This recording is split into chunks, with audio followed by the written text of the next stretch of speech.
133 were dispatched to a person having heart palpitations. Upon crew arrival, the person was found sitting upright in a chair, speaking in full sentences with no obvious signs of respiratory distress and no pain.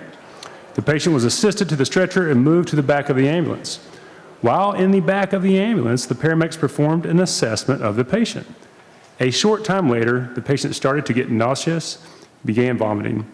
The patient's heart rhythm changed from a normal heart rhythm to a ventricular fibrillation, which we call VFib as paramedics. At that time, the patient became unconscious and pulseless. CPR was initiated and the patient was defibrillated. A short time later, the patient regained a pulse. The patient was then transported to Medical City Las Colinas. While en route to the hospital, the patient became more alert and began breathing on their own. The person was discharged from the hospital 2 days later, which is incredible.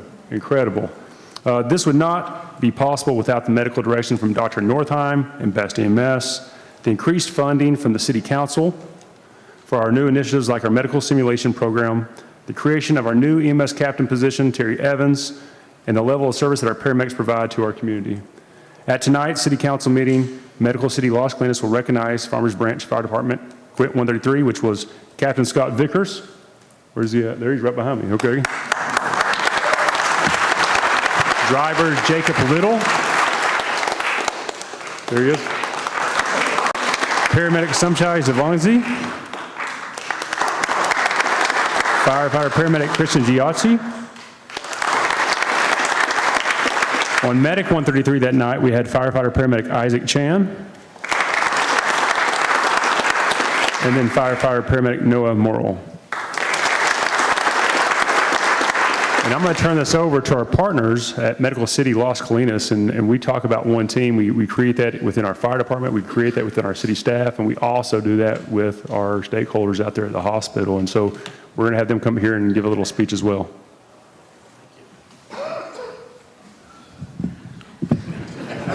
I'm a little short. Good evening. My name is Dr. Joseph Broom, and I'm the Chief Nursing Officer at Medical City Las Colinas, and thank you. It's a pleasure to be here tonight. I'm standing here with Jamie Hancock. She's our Assistant Chief Nurse, as well as Stephen Palmer. He's in the back. He's our EMS liaison, and Marissa Britt, who's our Director of Patient Public Relations. So what we want to just share today is we're here to honor the extraordinary efforts and accomplishments of the Farmers Branch Fire Department. We can't do what we do every day at the hospital without the partnership of our EMS as well as our fire department.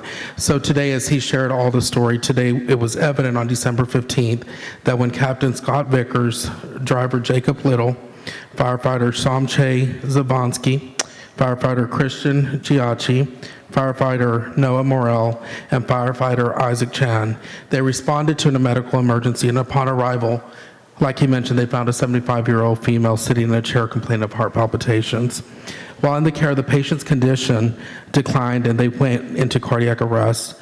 The paramedics immediately started treating this life-threatening emergency by initiating CPR and defibrillated the patient. The patient's heart responded to their treatment and converted into a perfusing rhythm, and the patient was transported to Medical City Las Colinas.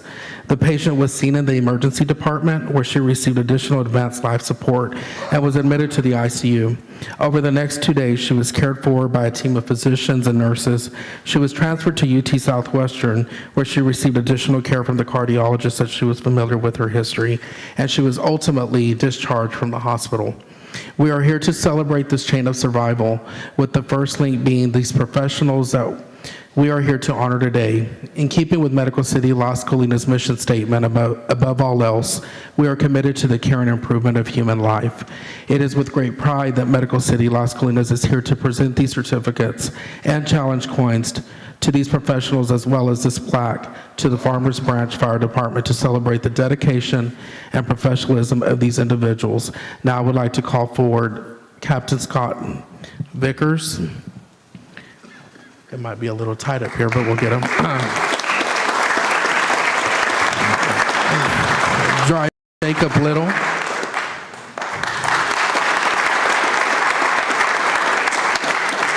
Firefighter Somche. Firefighter Christian Giacci. Firefighter Noah Morrell. And last but not least, Firefighter Isaac Chan. Thank you so much, and thank you again to the councilman and to the community, and thank you for the partnership. We appreciate it. Thank you.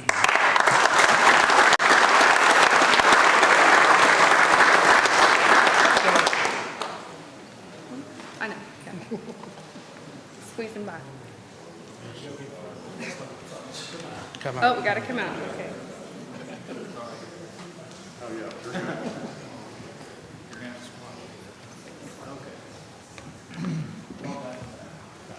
You want me in the front?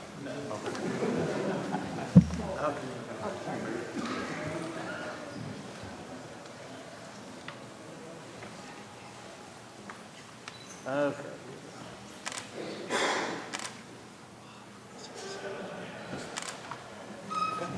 Thank you.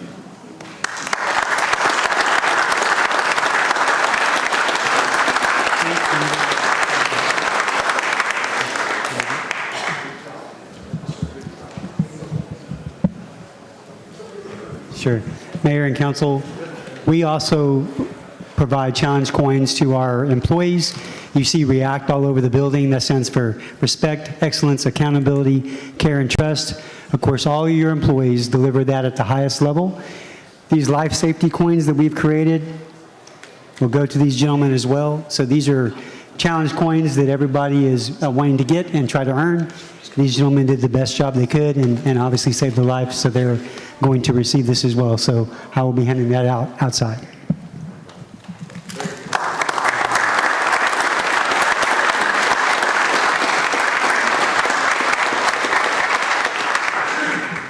This event they just talk about is not that rare. They've done this several times. In fact, this week I was at breakfast and we had another gentleman who had severe heart problems, and they took care of him very much. You know, we respond to about 6,000 calls these firemen do a year here in the city of Farmers Branch. That's about 16 calls a day, or over 16 calls a day.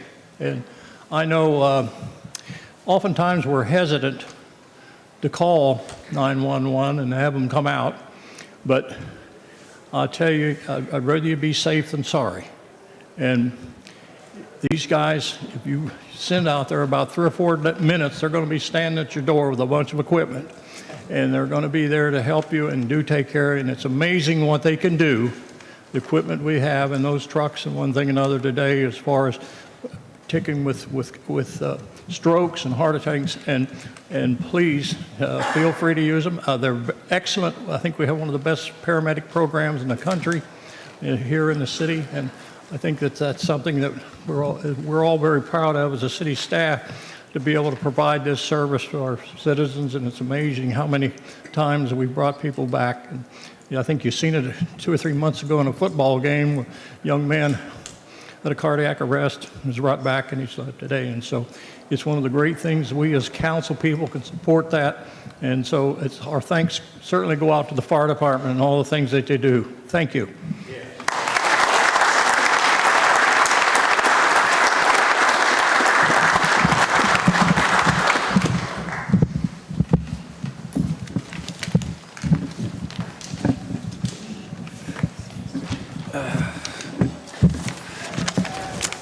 With that, I have an agenda. Now we're going to have items of community interest for this council meeting of February 7th, 2023. Orrin Good Turf is now open. The old hockey rink at Orrin Good Park has been replaced with a 13,500 square foot synthetic turf soccer field. Yeah, not bad. It's exclusively for casual neighborhood pickup play, not for leagues or area teams. And the new site is open daily from 7 a.m. to 10 p.m. with lights for evening play. And check out the newly renovated second floor of our rec center Monday night, February 20th from 6 p.m. to 8 p.m. Admission and child care will be free. We'll provide tours and refreshments, and you'll have a chance to win a free one-year membership. Do you want to learn important life-saving and water skills? Well, why not become a lifeguard at the Farmers Branch Aquatic Center? We're offering lifeguard training courses right now. You can sign up or learn more about the courses by visiting fbh2o.com or calling 972-919-8720. Tell us what information you value most. Take our short 6-minute survey on city sources of information. And you can find it at the top of the city's website, and the deadline is this Sunday. So take that survey tonight. Our next Citizens Police Academy is recruiting right now. It's a 3-hour class on Thursday nights. The academy is completely free and designed to give the public a working knowledge of police procedures and best practices.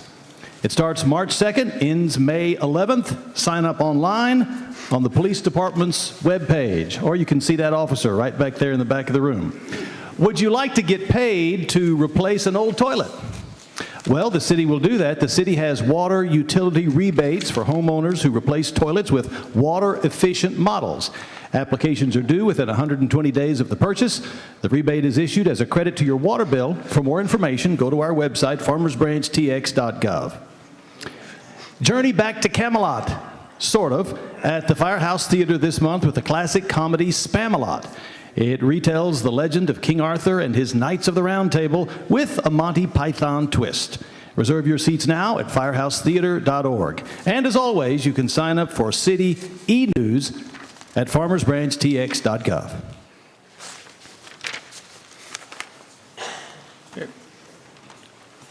Okay.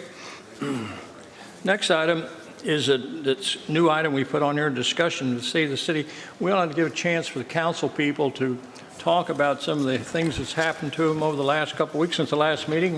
We're always involved in a lot of things, activities in cities, and things come forward, and a chance for the council people to talk about those items and other things that's of interest. And so I'll start with Councilwoman on the end.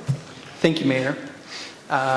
So I wanted to highlight an opportunity that we as the city had to help some residents in Cooks Creek Apartments last week and into the weekend. On Wednesday night, there was a fire at one of the buildings that knocked out the power for 2 of the buildings. And through efforts with a resident and with other individuals, Officer Vega, Assistant Fire Chief Tim DeDeer, Senior Emergency Management Coordinator Luke Parton, Danielle Semmers, Ann Stokes, and Kevin Garton, we worked together to restore their power, and through the nights that they didn't have power while it was frigid cold outside, we ensured that they had a hotel room to stay at to make sure that their families were warm. So just wanted to highlight those, the staff members who helped resolve those issues. And that's it for me. Thank you. Okay. Thank you. Councilman Driscoll, you have any? I'm good tonight. Okay. Yep. Councilman Jackson? Thank you, Mayor. I have a couple of things I'd like to recognize tonight. One is, and most of you in the audience at home probably don't know, but we used to get our council packets on Friday afternoons before tonight, the Tuesday night meeting. And so we would spend the entire weekend studying materials, understanding materials, and determining, what was best for our city. And in the last couple of months, our new city leadership, Ben Williamson, Mike Mashburn, City Manager's office, has done a fantastic job of getting us our packets an entire week in advance of the Tuesday night meetings.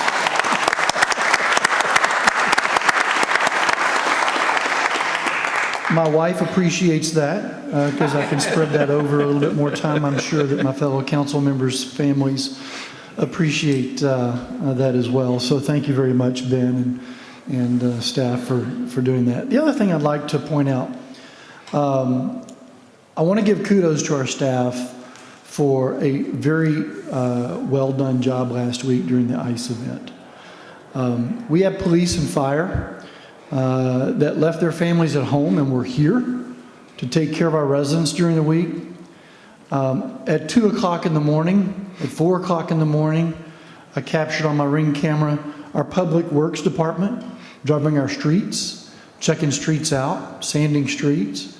We had folks on the staff that were scrambling to get hotel rooms for our staff that needed to stay in city, again, to take care of our residents.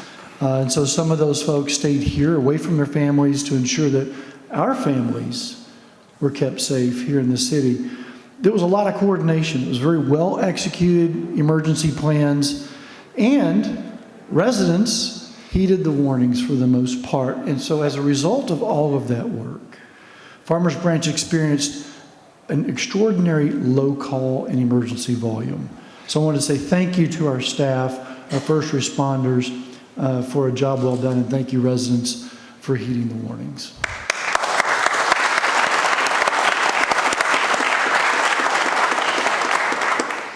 David? I'll just add kudos to our fire department. This past Saturday evening, they hosted their annual fire department awards and gave out both awards to their firemen and firewomen that protect our community. Many of us on the council were in attendance, but once again, they do a lion's share of a job out there. The opportunity to see the 90 folks that represent the Farmers Branch Fire Department in a family setting was very heartwarming. My wife and I spoke about that afterwards. The husbands and wives of the firefighters were there.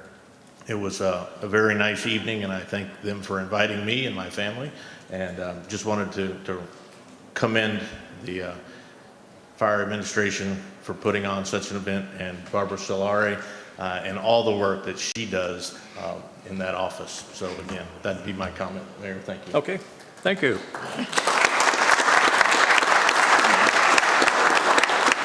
I know you're all busy, but if you have the time, I'd like to see you stay at the council meeting.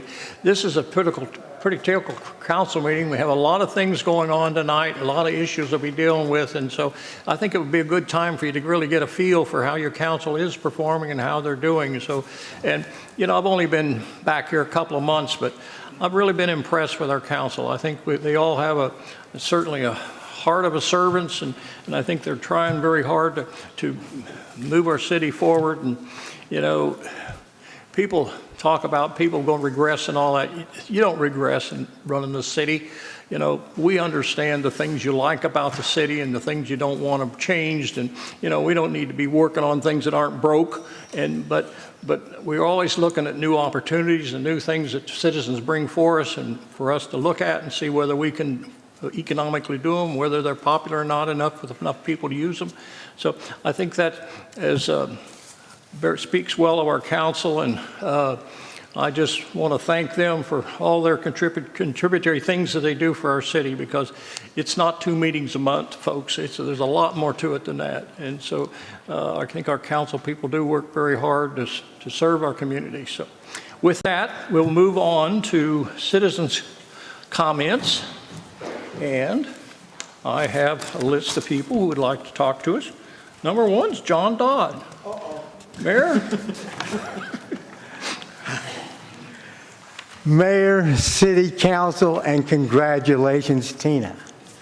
I am so proud of you, Mayor and Council, for coming together and putting Farmers Branch, making it the best living place, and being the best managed place, and your staff. And a brief trivia. Our fire department, the paramedics, Farmers Branch was, if not the first, the second city in Dallas County that started with the paramedics. As you might realize, there were some people who said, oh, what is that going to do to my taxes? And we told them, you're going to get healthy. And our paramedics continue, and our fire department continues, and our staff continues to set the example for others. And this Mayor, Bill Glancy, you're doing a lot better job the second time around. Glad more practice. And Council, I love the way you come together. And there's another little incident that you might have been reading about, the Dallas County Appraisal District. I would like to advise you, it was Farmers Branch that chaired the group to bring that voting block together and how it should be developed. I understand we had an incident that they got hacked in by some Eastern European group, And that group asked for $1 million because they got all our records. However, I was very concerned about that, and I couldn't find out any information because I heard the county had turned it over to someone to negotiate. But then I came to Farmers Branch. When you don't know something, you know Farmers Branch will know it. And there's a lady here named Allison Cook who says, John, don't you know we didn't pay him a dime? We got our records back, and we can, don't worry, you will be getting your tax statements and you'll have the opportunity to pay your taxes. But I just wanted to pass that on to you, and I am so proud of this city and our community. And Eddie here, I remember when he was a kid, and he brought our community together. And the people, the community is back together, back thinking of people first. And I appreciate y'all, and thank you for the job you do. Thank you, Mayor.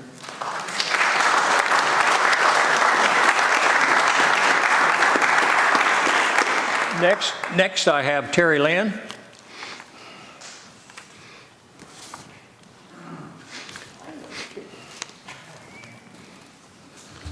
Thank you, Mayor and Council. City Manager, I just want to take a moment to recognize a number of staff members for their recent efforts on 3 situations that occurred. First of all, we had street work on George Street. A work order request was put in on the online system for attention due to failing street panels. And after some time, someone from the city came out, surveyed the situation, and then marked the street for repairs. Prior to work commencing, a crew member came to each house in the affected area and put a notice on each of the homes' doors. The street repairs were completed quickly and efficiently, and each day the crew cleaned up after themselves. The area was spotless. The workers were extremely friendly and courteous, and so I would just like to thank Roberto Lazo, Noah Sosa, Freddie Pacheco, Jesus Saldano, Augustin Ramirez, Juan Lazo, and Alberto Reyes for their efforts in taking care of our neighborhood. The second issue had to deal with a homeless encampment that was discovered last Friday. And this was on Midway Road, underneath the bridge in front of Schlotsky's. You wouldn't believe the amount of stuff that had been collected and was packed up underneath the bridge. Many of you all on council may have seen these pictures. I didn't bring the pictures with me tonight, but it was a mess.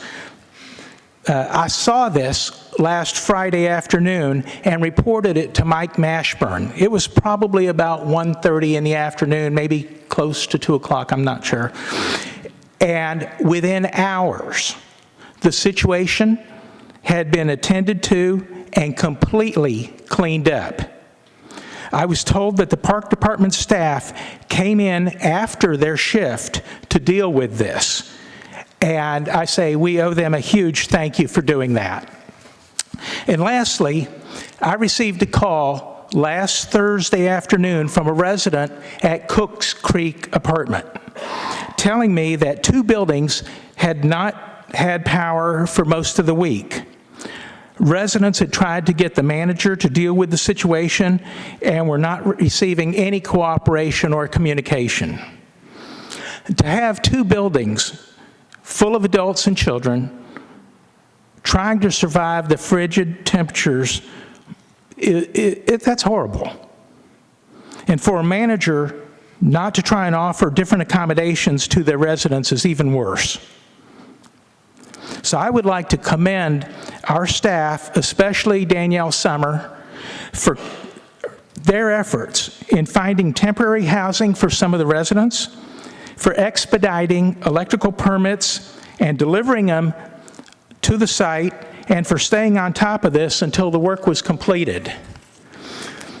This housing emergency diverted a lot of city resources from normally scheduled work. The resident who reached out to me about this wanted to keep me informed over the weekend. We communicated numerous times. She reported to me on Sunday afternoon that power had been fully restored. So I'd like to thank Ben, Mike, Danielle, and anyone else who was involved with this. These are the kind of efforts that make Farmers Branch a special place to live. Thank you. Thank you.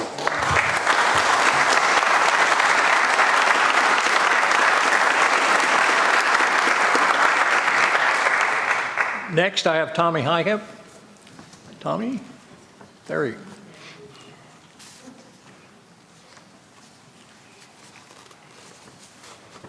Before I start, is Chief Code Enforcement Officer Leo here?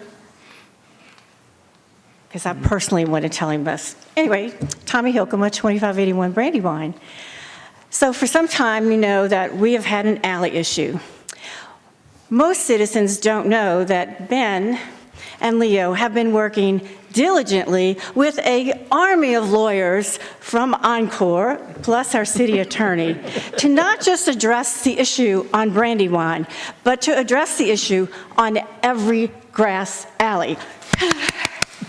They are very close to an agreement. There's been an inordinate amount of work behind the scenes, and no one's really gotten credit. Well, you know, last council meeting, someone got up and fussed about the alley. I won't mention any names. And Leo paid us a personal visit and spent an hour with my husband. I had called on my way home. He spent another 30 minutes on the phone with me, going over everything. He delivered personal, professional customer service. And code enforcement gets a bad rap for a lot of things. They are governed in a box, not by their choice, but by many of the ordinances you pass. So he did his job plus. And I wanted to recognize him. In the county, we have a little award that we give to each other. It's called Caught in the Act. And I'd like to suggest that the city start doing that and give an online Caught in the Act so that we can recognize staff and council members when they do something great. Thank you.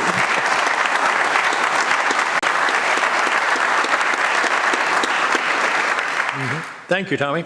Next is James Lockridge.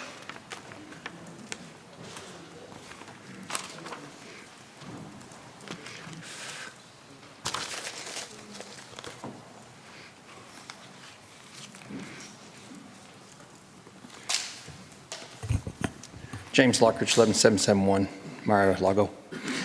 Guys, I will tell you that I have had the chance to do some walking and talking to a lot of residents in Farmers Branch in the last couple of weeks, where I've met a lot of great people. I've realized how great Farmers Branch is and how these citizens are caring and trustworthy people that put their faith into our city council and into our city. What upsets me the most is what happened today. Today, my life was turned upside down, shaken, destroyed. You name it, it happened today. I don't appreciate any city council member or anybody else coming and attacking me personally and trying to cause harm on my life. I fight every single day for everything I have, and I fight for what's right. I don't fight for anything else, but if you come after me for something you did wrong, I'm going to come back fighting, and I'm going to stand up for what's right. So today I'm asking the city council and whoever else did it to stop immediately. My war with Farmers Branch is not over. And if I want to collect signatures, I have that right, 100%. I don't care how much you destroy me. I don't care how much you come after me.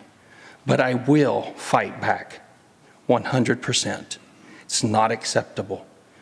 My war with Farmers Branch started with code compliance. It's going to end with code compliance and what I do going forward. But today, I can tell you, I have never seen such disgrace by some people that would go after somebody to destroy their life. That's hurtful, and it breaks my heart to see such a great city be done the way I've been done, all because I did one thing, and that was collect a signature. That is a disgrace to me by the city council members and the people that did it. I appreciate your time. Thank you.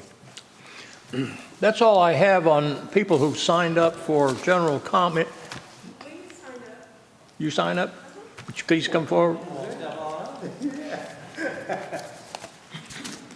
Please state your name and address, please. Pamela Silver, Millwood Drive. Tina, congratulations.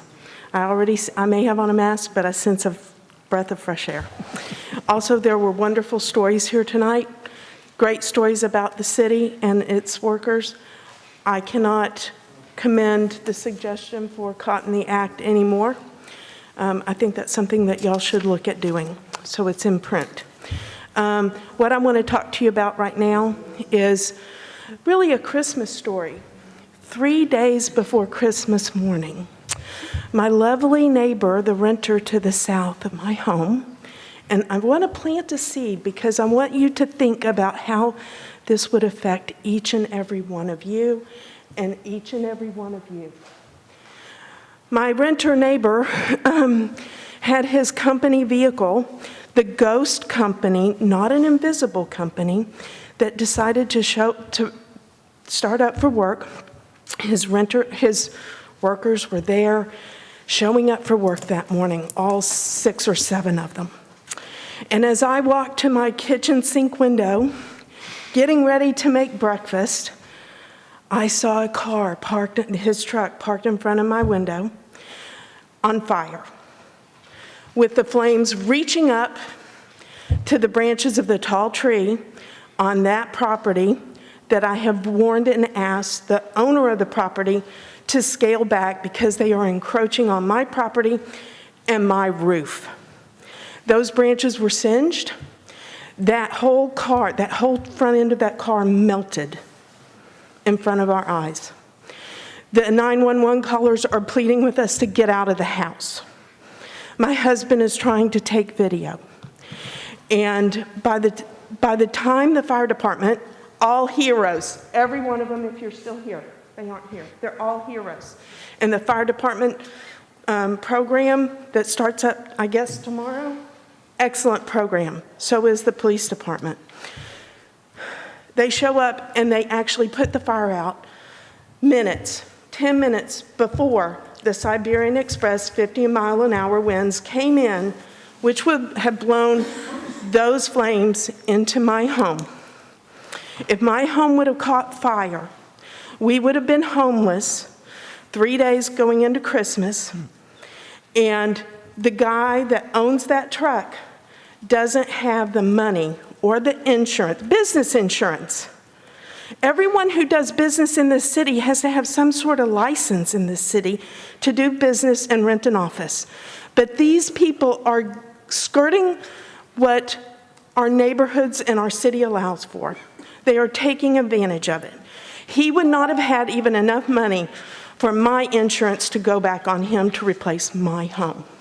I want every one of you to think about, what if that was your home? What if that was your children and your pets in your home and you're watching this happen? Your home is your major investment, I'm pretty sure, in your home, in your life. Y'all need to do something about these ghost businesses operating within our city limits, and do your citizens a favor to preserve the dignity of our neighborhoods. Thank you. Thank you.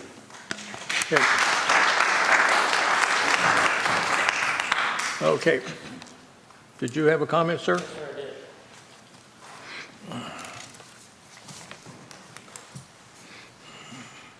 Good evening, I'm David Silver, also on Millwood. This evening, A little farther up north, a little farther east, our brethren in the city of Frisco, as I understand it, they're having a city council meeting, and they're going to discuss this Universal theme park. Okay? I'm not a betting man. However, I'm going to guess that they're going to have a bunch of citizens come up like we're doing tonight, and a majority, I'm not going to say what that majority is, but the majority of the citizens are going to say no to this theme park for a variety of reasons. Ultimately, it's my guess, we're going to get this theme park anyway, okay? So my request, Mayor Glancy, I don't know how active you are on the council at this point. I know you don't get a vote, but I know you have a little clout. I want to ask current council, future council, immediate council to think and vote with common sense. Think and vote on what you do for us as citizens, for us as a city. That's going to be good, okay? I don't want to cast aspersions, but my wife and I were talking about it this afternoon, and I'm not familiar enough with Frisco to know if this Universal is going to be in a legitimate entertainment district. However, I will say this about Farmers Branch. Not knowing the zoning, I'm really curious if the apartment complexes that have been built over the last 5 to 10 years have really been in the most appropriate places, okay? And so I simply want to ask good thoughts. I wish you good thoughts as well, but do what's right for yourselves and do what's right for us. And the other thing that I would say about Universal is I bet someone within the city of Frisco who has some kind of authority, when it gets passed, he or she is probably going to make a nice chunk of change to put in their bank account. I don't want that in this city. Thank you. And I also want to thank the Farmers Branch Fire Department for coming and saving me on New Year's Eve. Thank you.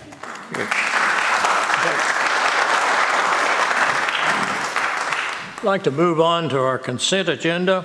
Council, there's something you wanted to remove? Yes, Mayor, agenda item K5. K5. Regarding the ordinance number 3783, I'd motion for that to be moved to the regular agenda. Okay, well, we'll move that right after move the consent agenda and take that item up next then. So you have the consent agenda before you to vote on, excluding K5, that would be K1 through K7. Can I have a motion concerning the agenda? Mayor, I'd like to make a motion to approve the consent agenda for the exception of K5 and moving that to a regular agenda item. Okay. You have a motion before you by Councilman Roman. Do I have a second to that? Second. Second by Councilman Driscoll. Okay. I'll cast your votes.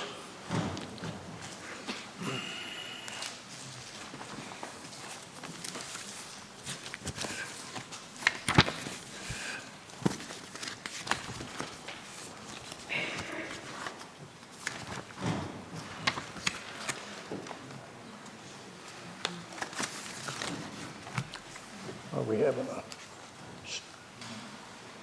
It didn't come up?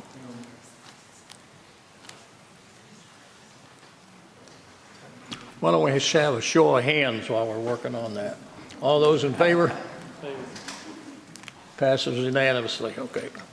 Okay, item K5 is to consider adopting, or the item moved from agenda item to the K5 is consider adopting resolution number 3783, ordering a general election to be held on the May 6th for the purpose of electing members of the Farmers Branch City Council for the District 2 and for the seat of mayor, designating polling places, ordering the notice of elections, and authorizing the execution of a joint election contract with Dallas County elections and take appropriate action.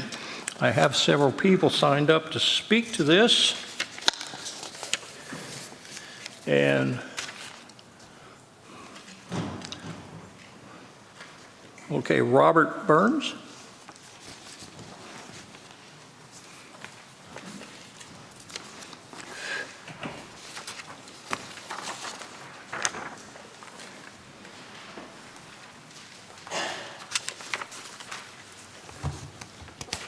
I'm Robert Burns. I live in Dallas County and wanted to bring some things to the council's attention regarding the Dallas County Elections Board.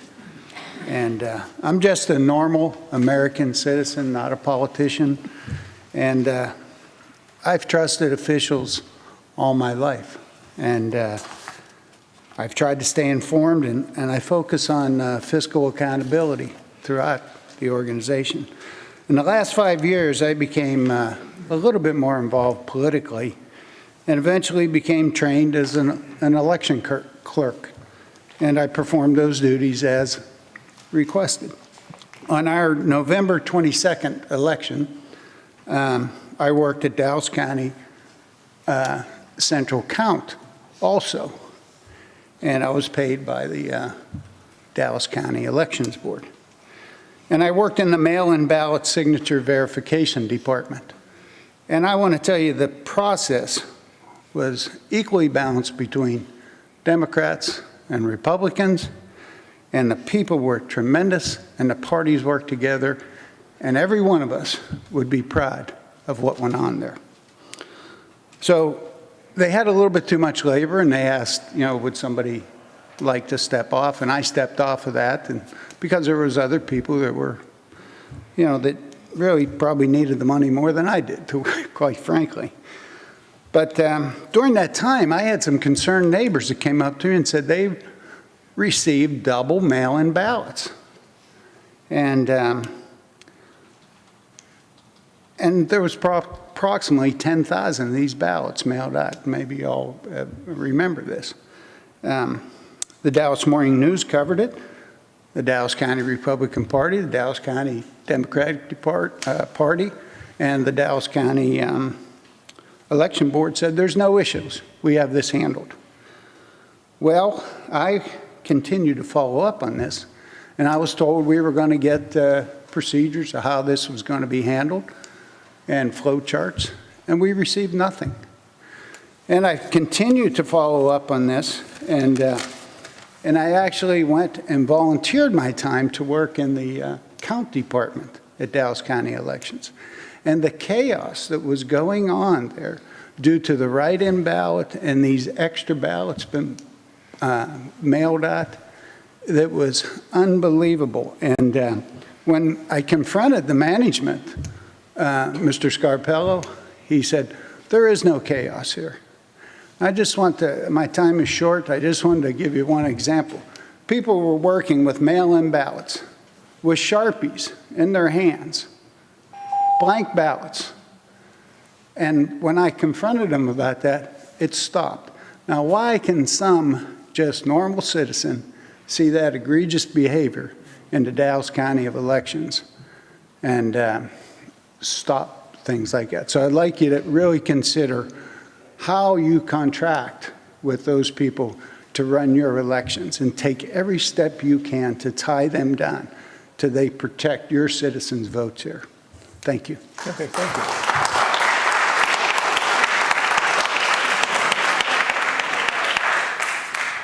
I'll go through all these people speaking, and we can address Sammy Beckham.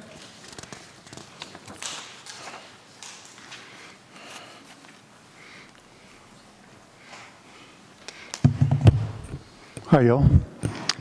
Sammy Bickham, 3746 Ridge Oak. Spent the majority of my adult life in Farmers Branch. Love the branch. My dad founded the Farmers Branch Little League in 1957. I'm here to talk about the ordinance calling for the May 2023 election, and I'd like for you to consider amended changes to it. My wife and I have been Central Count watchers since November 2016, in Dallas Central Count. That makes us some of the most experienced Central Count watchers in the state of Texas. There were no watchers in Dallas Central Count before 2016 or any other Central Count places that we know of, even though elections had been computerized long before then. So we are potentially the most experienced Central Count watchers in all of Texas. Specifically, in November 2022, we observed the following things in Dallas Central Count. Potentially illegally loaded software put onto the central accumulator by 2 unknown individuals. This activity occurred while Central Count watchers were locked out of Central Count during preparations to count the vote. Obstructed watchers is a Class A misdemeanor. Voted ballots were left unguarded in the warehouse in potential violation of Election Code Section 127.1232, and the online cameras in the warehouse historically have outages, leaving the voted ballots unprotected. Chaos broke out the night of election when Election Day USB drives were delivered to Central Count. Unknown couriers brought the USB drives into Central Count. They were not wearing badges. Watchers were obstructed from observing the USB drives, and our questions were not answered regarding the suspicious deliveries. I personally observed one of these couriers with the bag that appeared to be empty go into the warehouse section of the elections department, come out of the warehouse area with a full bag, then take those USBs, and they were downloaded into the central accumulator. This individual ran away from me, and I could not observe the contents of his satchel. Instead of providing pre-printed consecutively numbered ballots for the November election, the elections department reused pre-printed ballots from the November 2020 election, thereby destroying auditability for the November 2022 voted ballots. Wi-Fi is left on all night long at the polling locations. This creates substantial risk of hacking into the polling location equipment. So in short, there are substantial red flags that I've observed every election in Dallas County since 2016. Farmers Branch owes it to its voters and its candidates to use all lawful means necessary to deliver legally conducted elections consistent with the election code. So I'm asking the council to consider amending the ordinance. Thank you. Okay, thank you, sir. Next, I have Kevin Caldwell.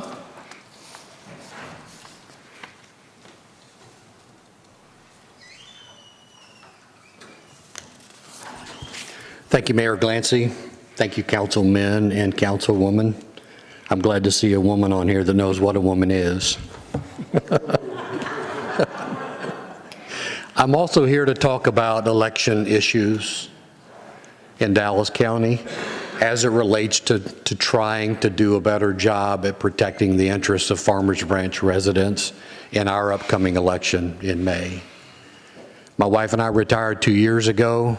We were looking around at things to get involved with. We prioritized things going on in our local area and in our state where we could spend time meaningfully trying to make change. The border was one of those issues, and second to that was election integrity. We wanted to be able to understand elections better, and as a result, we got heavily involved in election activity the last 2 years. I, too, was in Central Count on this last November election. As a poll watcher, I played a clerk role, and I was also, for a period of time, an alternate judge. I'm a man that sees what I see, and I understand, or I try to understand better how processes work. It was an extremely chaotic process the night of elections when all of these USB drives came into Central Count. And the way that process works is all of those polling locations shut down, those drives are secured in bags, there's a tag put on that, a security tag, those things are funneled down to Central Count, and then a process begins of unloading those bags and inventorying those bags. My time is running short, so I'll cut to the chase. I actually witnessed on 2 occasions a recording that a USB drive was in a bag that was not, and I also observed a USB drive that was in a bag that was not recorded. What's significant about that is nobody cared. What was even more significant is I made a phone call to the Dallas County Sheriff and reported election fraud in progress, and to have a sheriff's deputy on site immediately. There were sheriff's deputies in the building at the time. Nobody showed up. I say that to say, if we're going to try and protect the election for Farmers Branch, we've got to do a better job of being creative in getting language into our code that allows us to be able to push on Dallas County elections to do a better job with election code that is their responsibility, that they have a tendency to not see as their responsibility, and too often they negate that responsibility. Thank you for your time. Thank you, sir.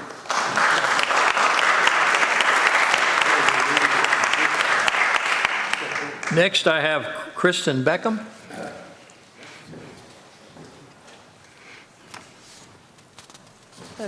Thank you. Kristen Bickham, 3746 Ridge Oak Way. Similar to what my husband said, I've been a Central County Watcher since November 2016, and I also serve as the Vice Chair of the Dallas GOP's Election Integrity Committee. My husband Sammy and I are potentially the most experienced Central Count Watchers in Texas.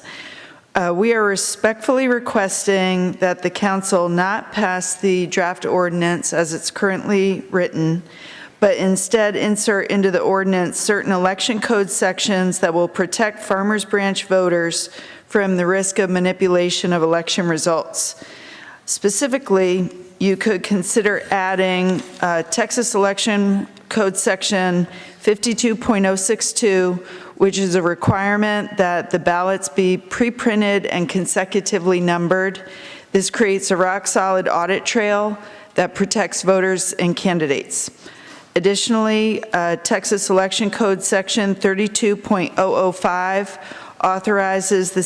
authorizes Texas city councils to appoint their own judges.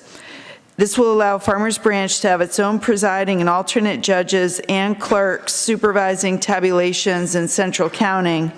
And so, similar to what Kevin Caldwell just said, the city could have judges in there to stop that chaos and actually investigate. So this is wonderful legislation that the city can take advantage of. Additionally, Texas Election Advisory 2019-23, Section 65B. This is an election advisory that states that early voting results tapes should be printed at Central Count on the last day of early voting. And the purpose of the tapes, it locks in the early voting results, so the 4 days between the end of early voting and election day, there's extremely limited risk of those early voting results being manipulated, because there will be a hard copy report from each early voting location with the judges' signatures actually on those tapes. So it's a rock-solid audit trail to protect early voting, and that's 70% of voters. So if the early voting is manipulated, it creates risk for the entire election. So the early voting result tapes essentially cuts that risk off at the knees. So then in general, ensuring a proper audit trail for Farmers Branch elections heightens the risk for criminals that election fraud can be successfully proven in court. So part of the problem is, if you don't have a good audit trail, you can't prove anything went wrong on the machines. So the city can take these steps to protect the paper records, and they would be available for use in court, whether it's election contests or criminal prosecutions. So last comment, I'd like to nominate Kevin Caldwell to serve as presiding judge for Farmers Branch, and Sammy Bickham Jr. to serve as alternate judge, and then they can both appoint clerks. So we would have excellent coverage for the city in Central Count, throughout the whole period of tabulations. And I brought draft changes to the ordinance for you to review. So all the election code sections I just mentioned are in this document, and also recommended language, so you can amend Section 7 of the ordinance. You have the document. Okay.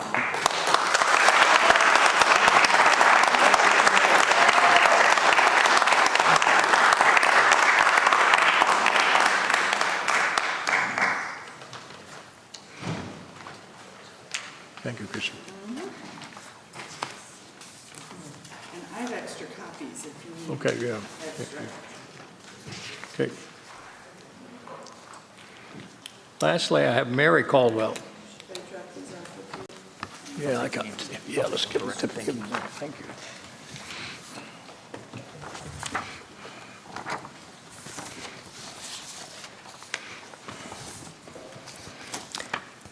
Mayor Glancy and council members, thank you for this opportunity to speak. My name is Mary Caldwell. I reside on Tanglewood Drive. I'm here before you this evening to relay some concerns I've personally observed regarding our elections. Up until recently, I've been a citizen who performs my civic duty of voting, but I've never known what goes on behind the scenes, so to speak. When I retired a few years ago, as my husband mentioned, we decided to get more involved. I volunteered initially as a deputy voter registrar, then I trained and worked as a poll watcher, clerk, and finally an election judge. For the past year and a half, I've also worked as a poll watcher at Dallas County Elections Department, also known as Central Count.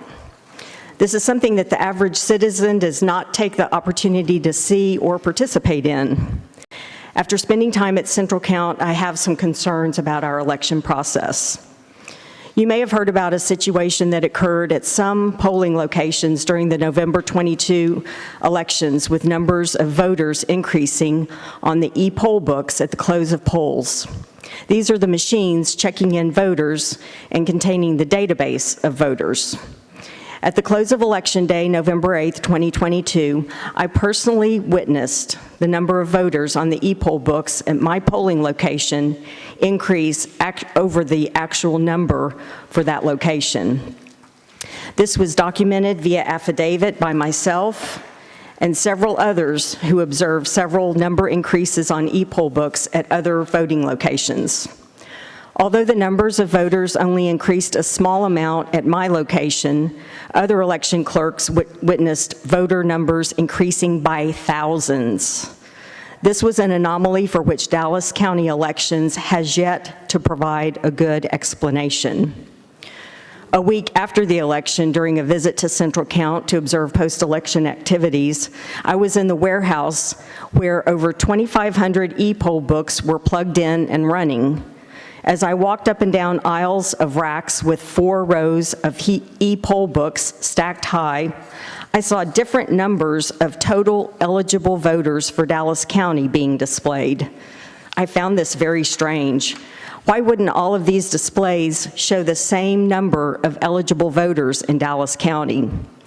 That same day, I observed a room used to store voters' ballots. According to Texas Election Code, this room is to be locked at all times and guarded by a law enforcement officer. I witnessed no guard at that door for 2 hours that I was there, and Dallas County Elections employees coming and going into this room through an unlocked door. This was a clear violation of Texas Election Code. These are things that the common person doesn't know about, but when you see things like this going on, it's very concerning. I would like the City Council to be proactive in mitigating risks for our May elections by requiring Dallas County Elections Department follow Texas Election Code. This can be accomplished by adding additional language to our city ordinance regarding the May 2023 election. Thank you. Thank you.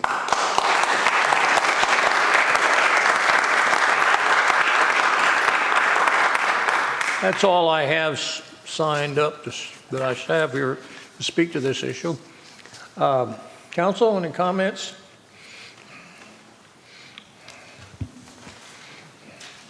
Mayor, I'd just like to say some of these accounts are quite concerning. So if there is an opportunity for us to strengthen our ordinance with language that improves the integrity of our voting process here in Farmers Branch, I'd recommend that we do that. Pete?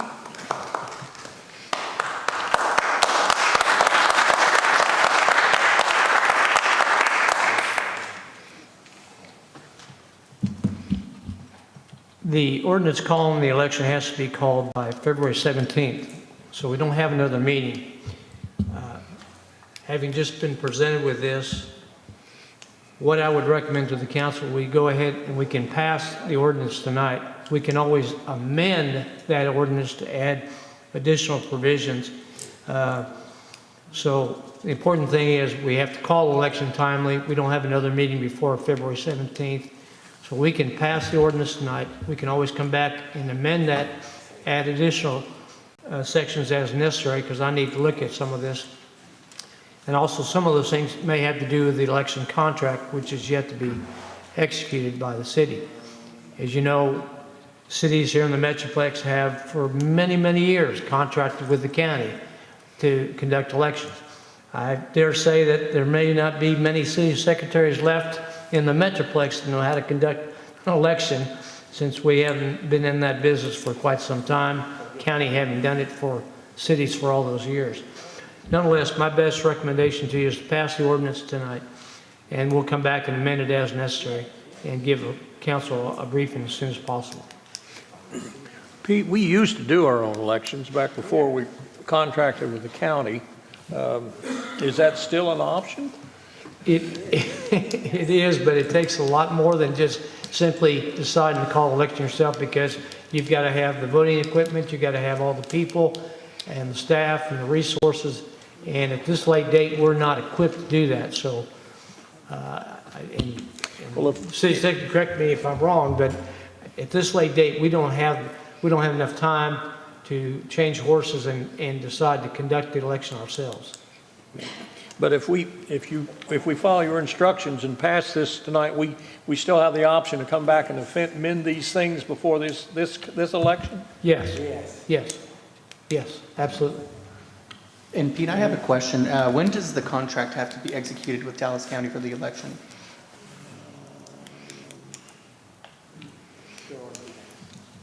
What I'm trying to figure out is if we have to. I don't know if there's a drop dead date. Okay. But there is with the county. I know that for sure, that they'll have a date by which we have to sign, cut or go fish. So. Okay, so if we wait until the next meeting to review these changes and make any possible amendments to the ordinance, will that in any way affect the execution of the contract? Will it jeopardize the contract in any way? Just to understand the timeliness of it. The answer is I do not know for sure. If necessary, we could have a special called meeting with 72 hours posted notice to pass an ordinance to amend whatever needs to be amended, if anything at all. Depending on what we decide, what we recommend you consider may affect whether the county is willing to contract with us to do the election.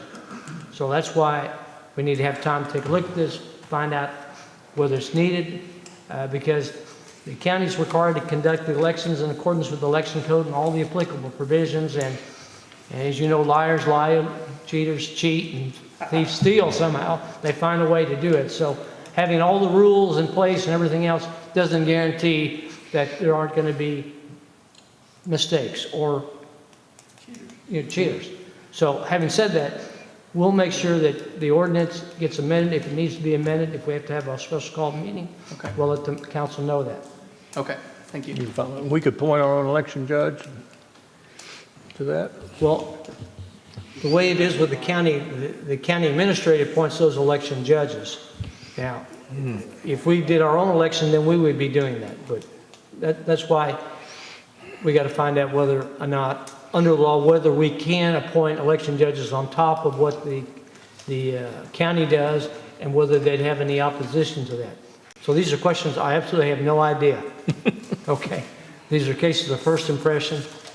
Have not seen these issues raised in the last 10, 15 years in any city. Well, it's changed. I know it it's frustrating today. We used to know 30 minutes after the election poll closed who won. And the process might have been harder, but the results were faster and seemed to be more trustworthy. But It may have been one.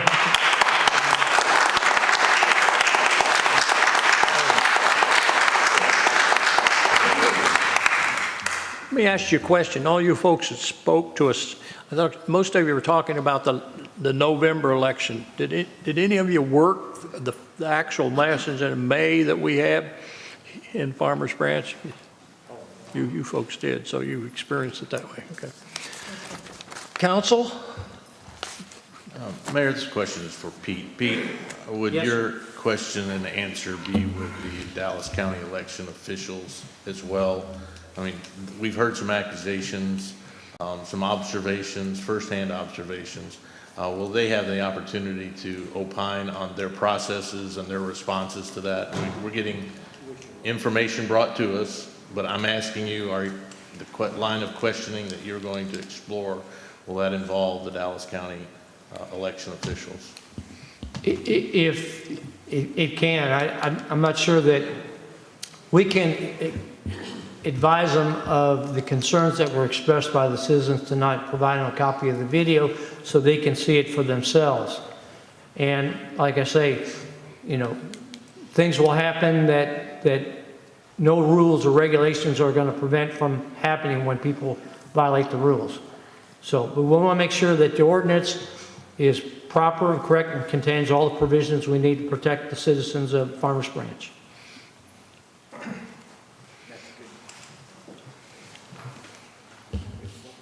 Say something else? Yeah, I was just going to say, Mayor, if I followed the comments made tonight, we're not adding anything new or outside the box to this ordinance. This is already in Texas Election Code. And by having it in our ordinance and then having it in our contract with Dallas County simply improves the accountability of the process. Did I understand that correctly?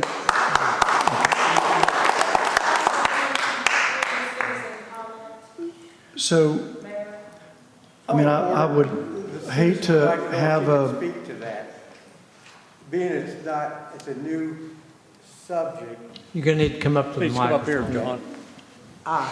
Mayor, I apologize for raising a point of order, but I think what was just said, she would probably like to speak to that, because it's my understanding, Pete, at the next council meeting, you can amend and it can go in place, and the election is still in order and complies with the law, and we can do better oversight by adding these amendment at the next council meeting to that, in addition to, is that correct? That's a correct statement. And I mentioned having a special call meeting was only in the event we needed to have a special call meeting to address the issue. Right. Okay. You're going to need to come up to the microphone if the mayor Speak. recognizes you. Mayor, she's asking if she can come up. She's asking if she can come speak. Okay. Vicki Harrison, 3706 Ridge Oak Way. To an extent, in all due respect, Mr. Merritt, it's irrelevant what happened downtown. You don't have to have proof that they're lying, although they are definitely sworn individuals, and there is abundant data, if you want to spend a long time finding it, that there were missteps during the election. But that's irrelevant, because what they're asking for is the ability for you to control your election. And for years, my husband and I both worked Farmers Branch elections, and they went extremely well. Extremely well. There were never any missteps. And the city secretary worked to get the election judges. So all they're asking is that you apply statutes that already exist in the state of Texas and that exist in terms of the election code. If you decide you don't want to abide by those, I suppose you could do that later, but I don't understand why there would be a question of adding items in the election code that would give you further control over your elections and would assure the integrity of the elections, because you would be in control of the process.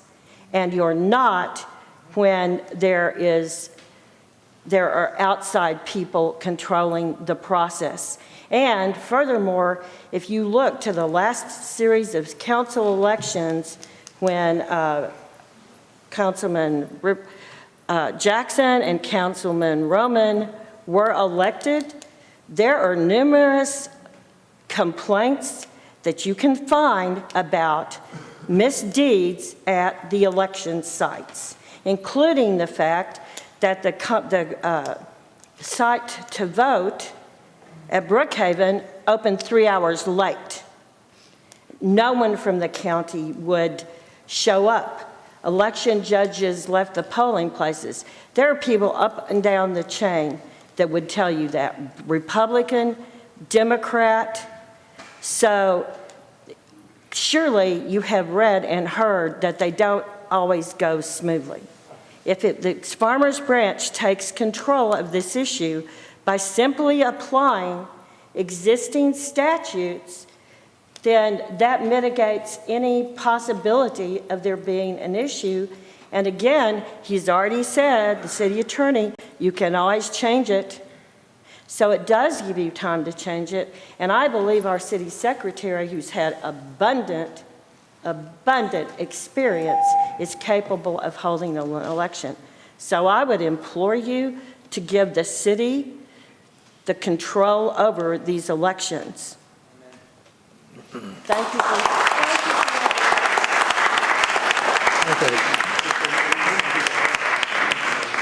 So Mayor, I just want to make clear once again. Okay.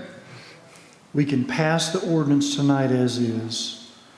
Pete will do some research on the 3 items raised tonight. We could come back at the next council meeting with an amended ordinance and pass that, and that will be effective in our contract with Dallas County Elections for the May election. I'm sorry. Let us debate this. We can come back and amend the ordinance, it'll be effective. Until we talk to Dallas County about the elections contract, I can't tell you about that yet. So we're gonna have to investigate that. They may say, you do that, we're not gonna conduct the elections for you, which would be another question for council to decide, because I don't think we have enough time to gear up to do our own elections. But I understand. I think we clearly understand. But my recommendation is pass the ordinance tonight. If we need to make changes, we can amend it at the next council meeting. Very good, thank you. You comfortable with that? Okay. Council?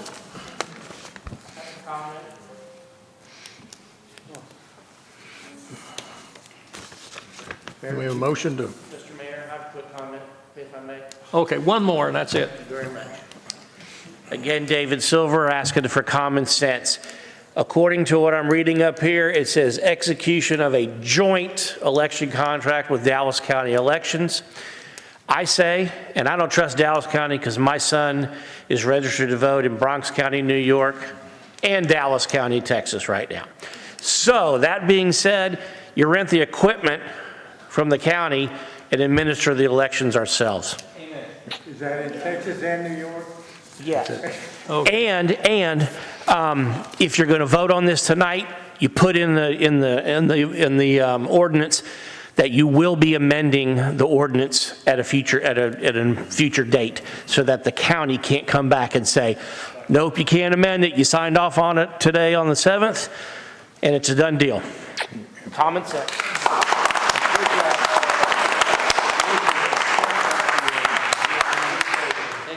Pete? I haven't had to work this hard since I left the house this morning. It was only one load of laundry. With regard to your reference about joint election contract, it means it's with other cities, okay? So there's nothing sinister about that. It just means it's an election being held, conducted by the county on behalf of other cities. And what was the other point? Lost track.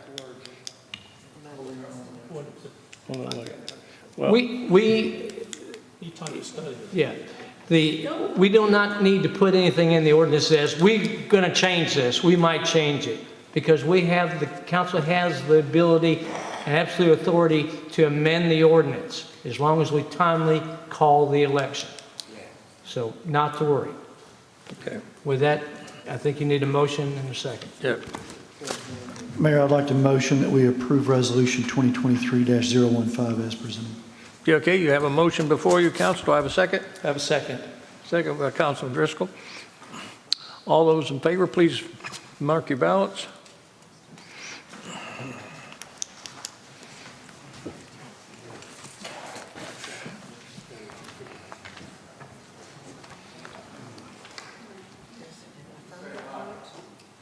I'm broken again. I guess we're back to hand motions. Did you vote for it? Okay. We have 5 voting in the positive, motion passes. Thank you. Ask for a show of hands, so. Yep, the show of record's hands. We had it. Yep. Okay. Hey, Pete. We got that, Pete. Get in the game. Moving forward, we should do manual voting. There's something that's. Okay, we'll do it manual from now on. Yeah, we'll get it fixed. Okay. Let me get my agenda back here. Where are we at? Okay. Okay, we'll move on to regular agenda item of special public hearings. Number 1 is consider resolution authorizing an individual agreement between Dallas Area Rapid Transit and the City of Farmers Branch for public transportation improvements and take appropriate action.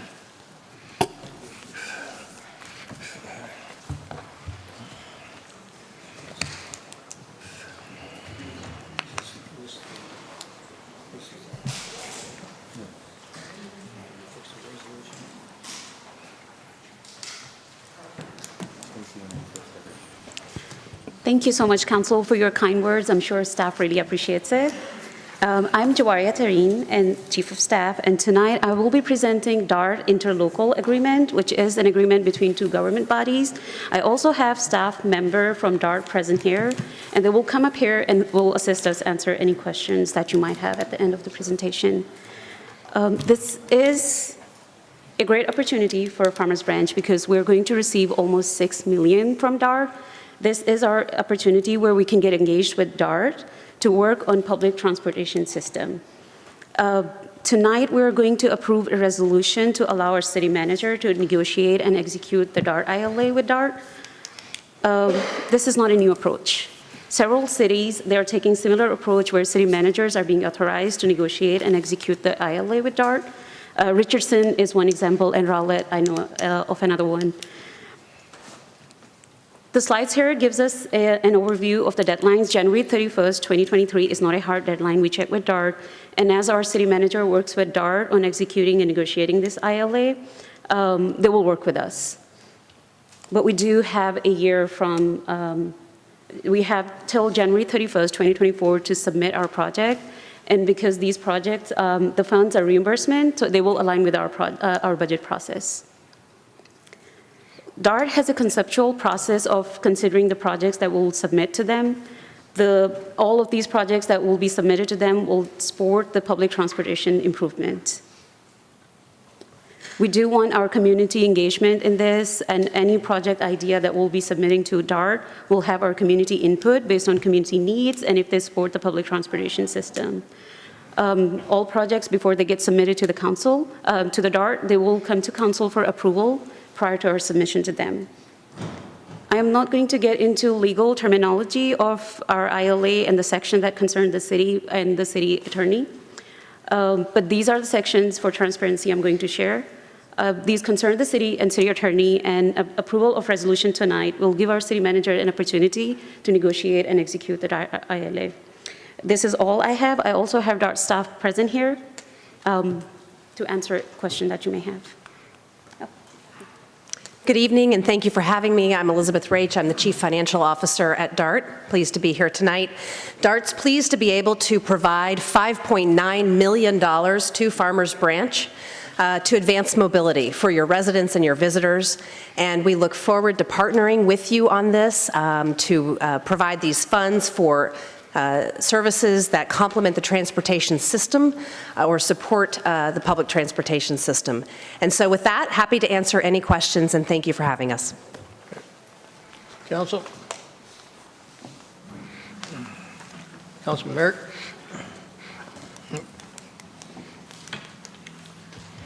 Thank you, Mayor. One question. So the money that DART is going to be giving us can only be spent on items that support the movement of people or transportation-related items, right? They can be spent on items that support the public transportation system or complementary transportation services, which is defined in the state law. And so we'll look to the city to propose projects, and we have put together what I think is an incredibly easy process for getting those approved. And so as long as we can tie it to one of those statute items, then we'll certainly approve it. Okay. All right. Thank you. Councilman Burton. I have a question. Under the city obligations, section 2.2, good standing requirements, A, do we have any outstanding debt that would go against the $6 million? No, the city of Farmers Branch is currently in good standing, and in fact, I'm not even sure that you pay a regular charge to DART. We do have a city that does, but Farmers Branch is not one of those. Okay, thank you. Councilman. Yes, Merrick? Ms. Reach, Or Driscoll? Yes, thank you. If you don't mind, I think this is a very important topic, the idea of mobility and, urban planning, and we're in the middle, kind of the middle of our comprehensive plan. Could you define for us, from your perspective, advanced mobility? And then for, the lay people, could you maybe give a few concrete examples of what that is? Absolutely. So advanced mobility is really my term. It's a term that says we want to, of course, make it easier to move people, residents, workers, visitors through the region, right? And that's going to take a lot of different modes of transport. What the law says complementary transportation services are, they are special transportation services for a person who is elderly or has a disability, medical transportation services, assistance in street modifications as necessary to accommodate the public transportation system, and any other service that complements DART's public transportation system, including providing parking garages. Thank you, that helps. And would that also include more like connectivity type things where someone is, riding an e-bike or whatever to connect to bus or rail? Absolutely. And other types of... We've had this conversation with several cities, and so we've generally put out guidelines that, for example, anything on the sidewalks within a half a mile of a DART station or stop. So maybe you haven't done all of your curb cuts and want to do curb cuts for accessibility. That might be something I know one city is considering.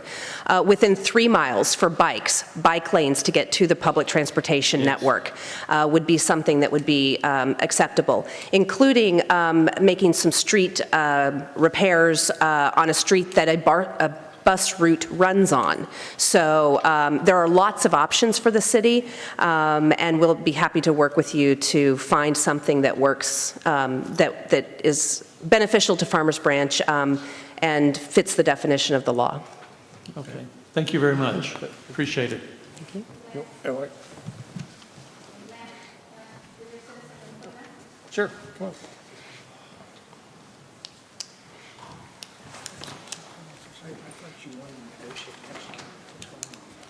I just had an idea. Brenda Broderick, 13531 Rawhide. Maybe we could take that DART rail, and that's right in front of the building over here, and take it over Valley View and take the bridge up and over Valley View instead of crossing across Valley View. I think that would be inclusive in her definition, And it's just an idea. That's what Carrollton does. They took the DART rail up and over instead of right across the main street, and we would free a lot of traffic on Valley View. Just an idea. Okay, thank you. Okay. Well,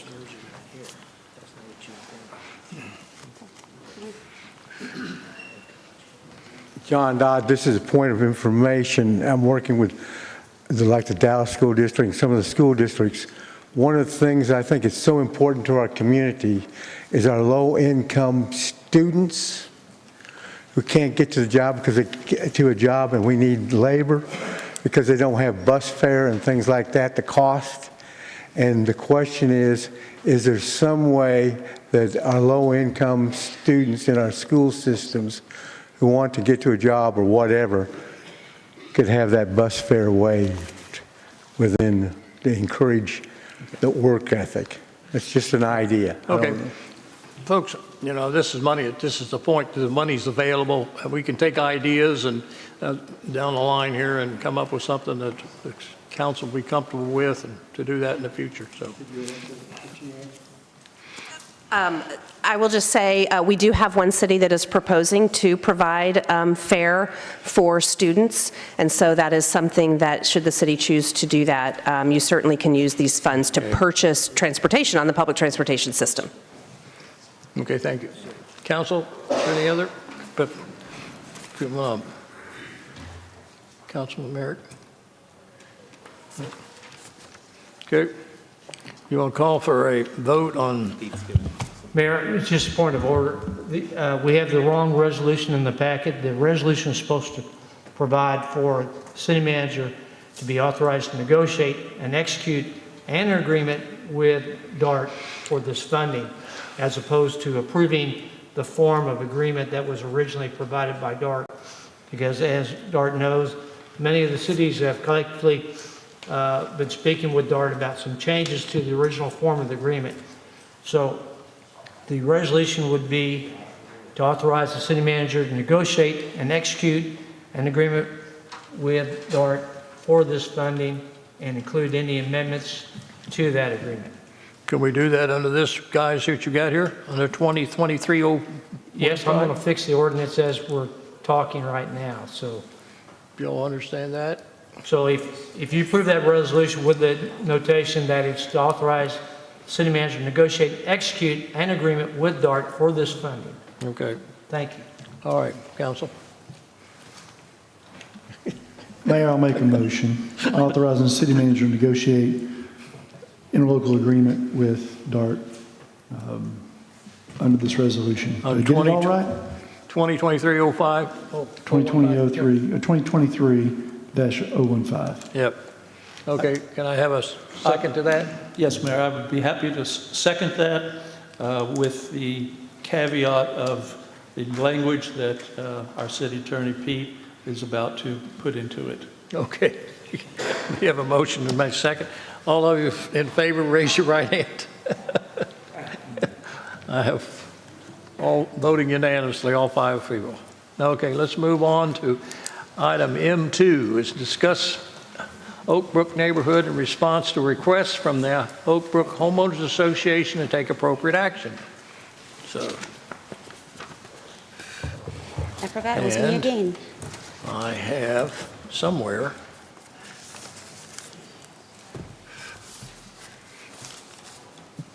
people list to speak to this.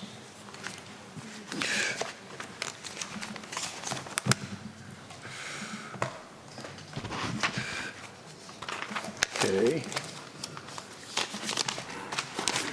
Okay. Okay. Thank you, Councilman Merritt, for the opportunity of asking us to present this agenda item here tonight.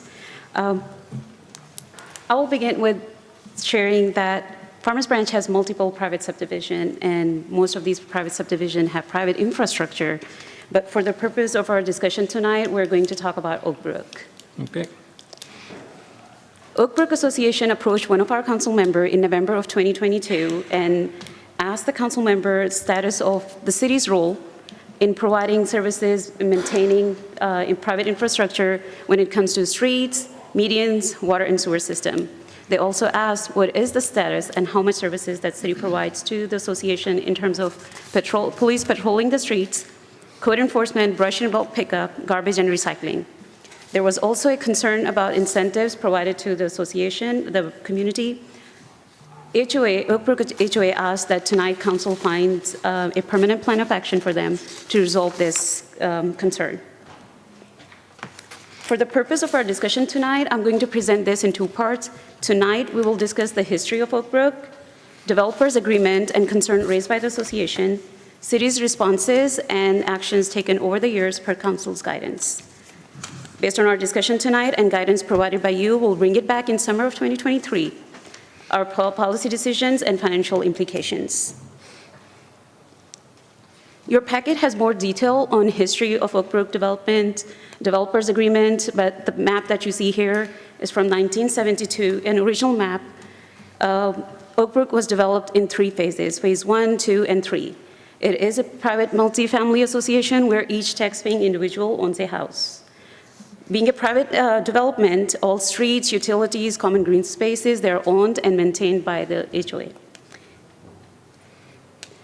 As I talk about the history, let me share timeline of our council and city's interaction with the Oak Brook Association.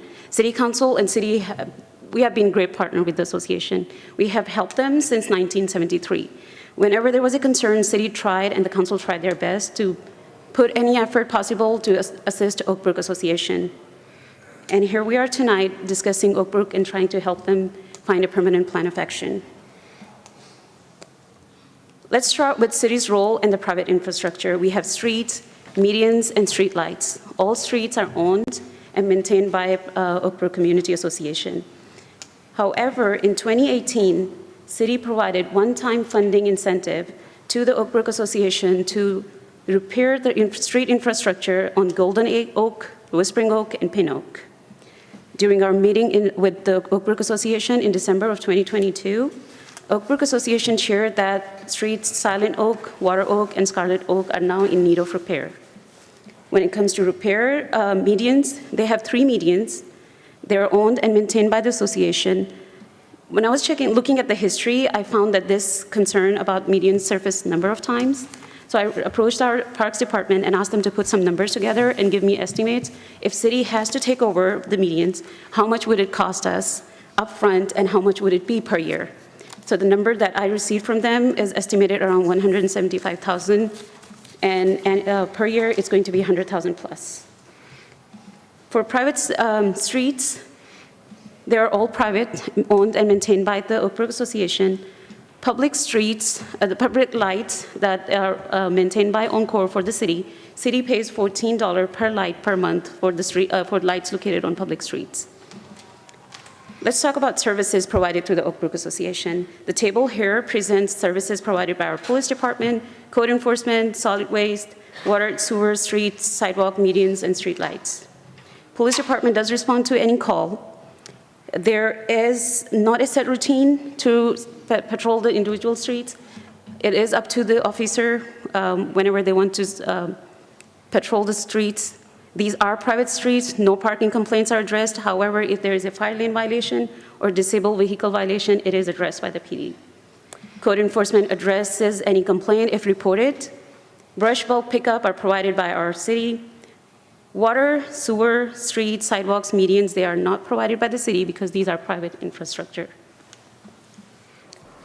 When we come to incentives provided by the city, in 2018, I shared briefly earlier, city provided one-time funding to Oak Brook Association to repair street infrastructure on Golden Oak, Whispering Oak, and Pin Oak. The same agreement also required the association to establish capital improvement funds to have enough adequate funding for future repair and replacement. In 2022, last year, ordinance number 3766 allowed for the water rebate incentive for the residents of Farmers Branch. The bill you see here is an actual bill for Oak Brook Association. As we discuss Oak Brook Association's concern, what seems to have affected reaching a permanent solution, number one is HOA's due structure does not accrue enough funding to support infrastructure repair and maintenance. Number 2 is city's ability to financially support a private property. This is all I have tonight, Council, and I will seek your guidance to help HOA find resolution. Thank you. Thank you. I have some people who'd like to speak to this issue. Mayor, may I make a suggestion before we go there? Colleen Rulin from the Homeowners Association, the president of the Homeowners Association, is here. And if we treat this like we've treated other, I'd like to allow her the opportunity to give a presentation, and then we could go to the folks that are signed up to speak. And that way, she has more than the 3 minutes to give her presentation. Certainly. Thank you.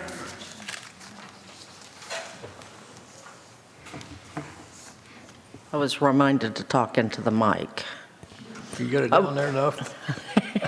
I need a step stool, please. I appreciate the presentation that the city staff worked hard to put together. I'm Colleen Rulin, and I'm 3223 Whispering Oak. I'm the current president of the association, which is a homeowners association. We are not a multifamily development, nor are we an apartment complex. But if you look at that slide referring to our water bill, you'll see that it's listed as apartments. We've never been apartments. We've never been a multifamily unit. Now, documents go back to 1973. This is where this all started. And I'm going to start here by saying we have two paths we can go here. We can go back to the 1974 document and see how that development never happened, but how pieces of it fell to the next developer, next developer, next developer. And for instance, in the 1973 agreement, it calls out for curbs, gutters, drainage, all acceptable to the city. We do not have curbs, we do not have drainage, we do not have these items. We are about 1/10 of the section that was identified as the attachment of the development. So I request that when you are looking through this, you realize these are not all of the facts. And I have the developer contract. And in that developer contract, it clearly states that we're supposed to have curbs, gutters, etc. It goes on to talk about items such as taking care of the lake. Well, if you're familiar with Oak Brook, we live at the Webb's Chapel end. The lake is at the Garden Brook end. So, do we own all that land? And we talk about the cost of medians. I don't know where those numbers came from that it would cost that much to take over a median that's existing. I'd like that explained to us. So I don't want to get too far off track here, but the way this development was done, the developer benefited because they received all the funds by not having us individually water metered, which is our biggest hurdle. It's our biggest hurdle in conservation, holding residents accountable. It's put us in a state of a quasi-municipality because we have to collect for those water bills. We have no recourse in getting those water bills collected. We have to pay them to keep everybody's water on. So whether people are paying or not, we have no recourse, no enforcement. If we have a plumbing repair on one street, my street, for instance, my house, we have to cut off water to over 40 homes every time a home has to have a repair. Because we are on a communal water, we don't have the meters. The meters hold people accountable for their own conservation. When it's free or included, they have no incentive to then conserve and treat that water properly. So we as an HOA understand there's common areas and we have responsibilities for those, but where 6 streets were designated to own all of the pipes under the streets, we're talking 8 to 10 feet down, and when we were forced, basically, I feel like, by the city said, we're not going to help you at all unless you replace all this. Well, I don't know still, just because it technically aged out, that it all needed to be replaced. But we spent $985,000 to get those 3 streets done. And for 155 homeowners, that's a big bill. And we also had to make an agreement with the city that we would put back money so we could do the other 3 streets when it came time to do it. I do not know why any association or subdivision would be approved under these standards today. So we have a couple courses of action we can take here. Remember, please, too, that we all pay full tax. There is no PID, there's no special anything tax base balancer for us to use the money for infrastructure. So 50 years, the city has been collecting full taxes. The multiple developers got away without paying any metering fees. They were not managed and scrutinized to be built to the original specifications. And guess who gets left with the rest? The citizens of Farmers Branch that live on those 6 streets. There is no benefit to the way this was set up for a homeowner to be there. There was also no mechanism that would allow a potential investor or homeowner to come in and that they would know this. The way I learned it was I lived there, was on the board helping watch the money, and we started having $70,000 and $80,000 repairs. And it wiped us out. So to say that we weren't structured properly, I think is an unfair statement, and funded properly, because nobody really knew that we owned those. So there's not a place where that's designated in anything that tells you that. So I see 2 paths. One, we can go back to 74 and go through all of the documents and make that up and come up with a new plan that fits 50 years later. Nobody should not be held accountable with a water meter. I'm sorry, it just, 73 might have been a good idea, 23 not. So we could start now, rewrite this and make this right for the citizens and taxpayers that live in that area. By the way, we have a tremendous amount.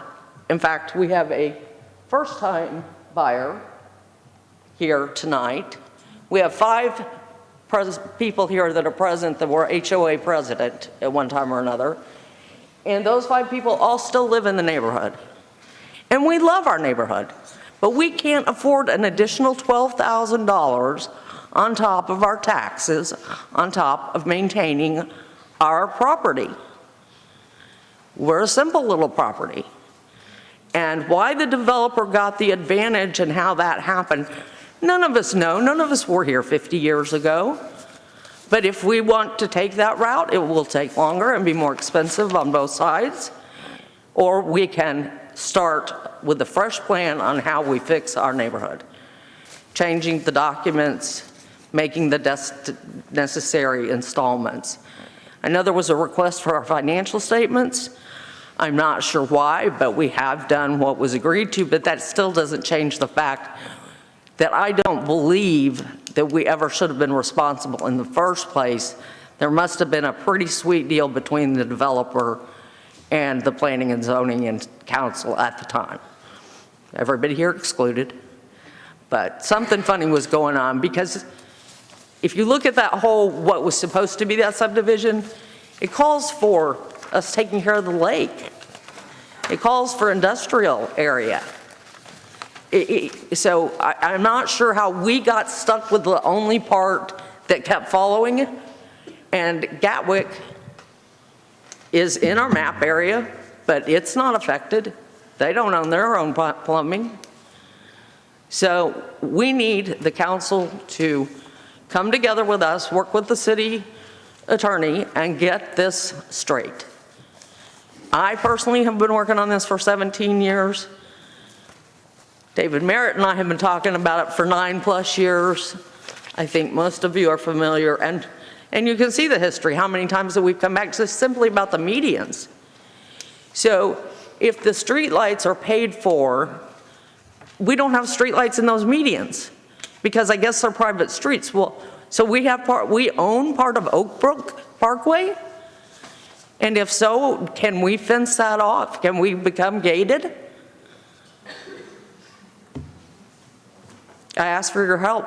I want to know which way you'd like to go, whether we start new, start fresh, clean this mess up, or we go back to the beginning and work from there. Thank you on behalf of all of the Oakbrook people here.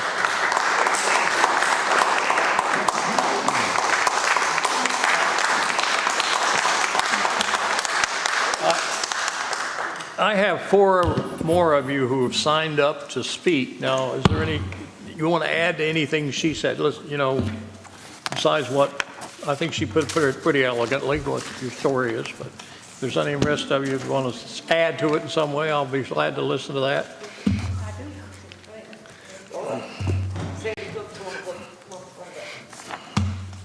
My name is Sandy Cook. I live at 3245 Whispering Oak, just down the street from our Madam President, and in a neighborhood of lovely, lovely people who try to get to know each other, who take care of each other, who organize meal trains when people are sick. It's a great place to live, except for our infrastructure expenses. I don't know, how many 60-year-old contracts does the city still operate under with other entities? That's what we have. We have a 60-year-old contract that wasn't even made out to us. It was made out to the contractor, and in 5 different phases with different developers, it was changed and changed and changed, and there were bits that were paired off of the original track until we're all the little bit that's left. And we never wanted to be a gated community. None of us who lived there thought we were moving into a gated community, and we don't want to be forced into being one. But if we can't receive the same services as other residents of the city who pay the same taxes that we do, then I don't know what recourse we have. It's very, very frustrating. I've owned both business and personal property here in Farmers Branch for many years. I have family. I have 3 different branches of my family that live in Farmers Branch, and 2 others that did until they moved away from the area. This is home to me, and I love Farmers Branch, and I love that we have a city council where we can come and speak and you really listen to us. And I feel like you really care about the residents, but I also sometimes feel like I'm an orphan over there just kind of isolated in my little community. And I'd like to feel more like part of the city. Okay.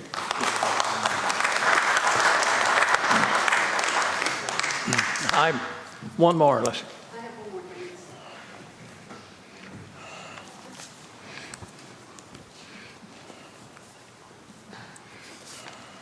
Margaret Stidham, another Whispering Oak person here. We have great people in Whispering Oak, but we have great people all through Oakbrook community.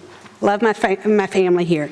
I glanced at Colleen's notes earlier, and I see one thing that she forgot to talk about was now I've just gone blank.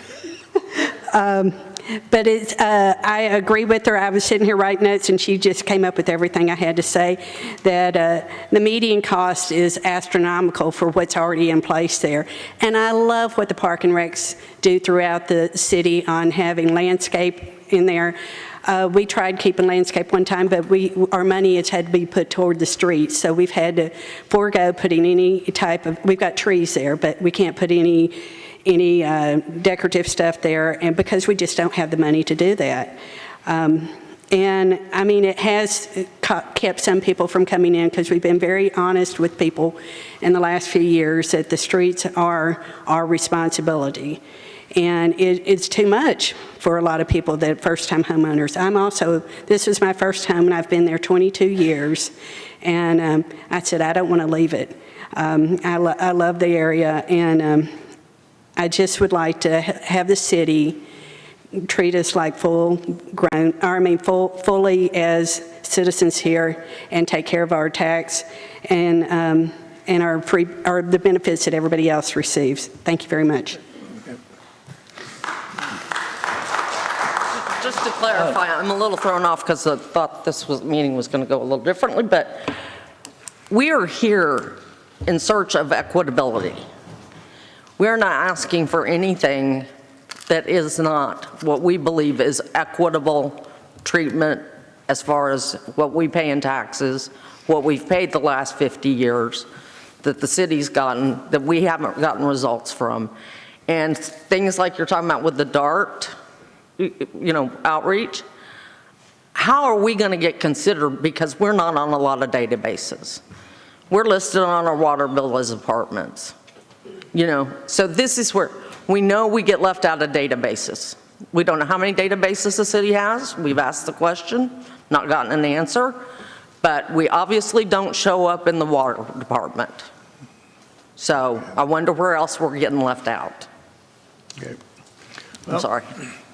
This is not unique. We have, 5 other They're not the areas? same.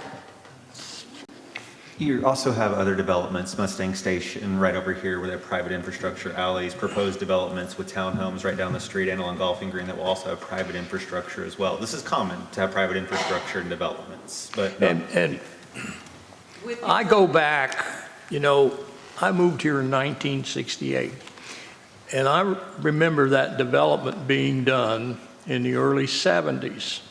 Now, I wasn't involved in the government or anything like that, but historically, what the city did in those ages is we just did generic construction on projects. When we widened the road, we did the road right, but we did no amenities to them.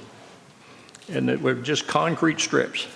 And I think when these developers came in, they wanted to do something different.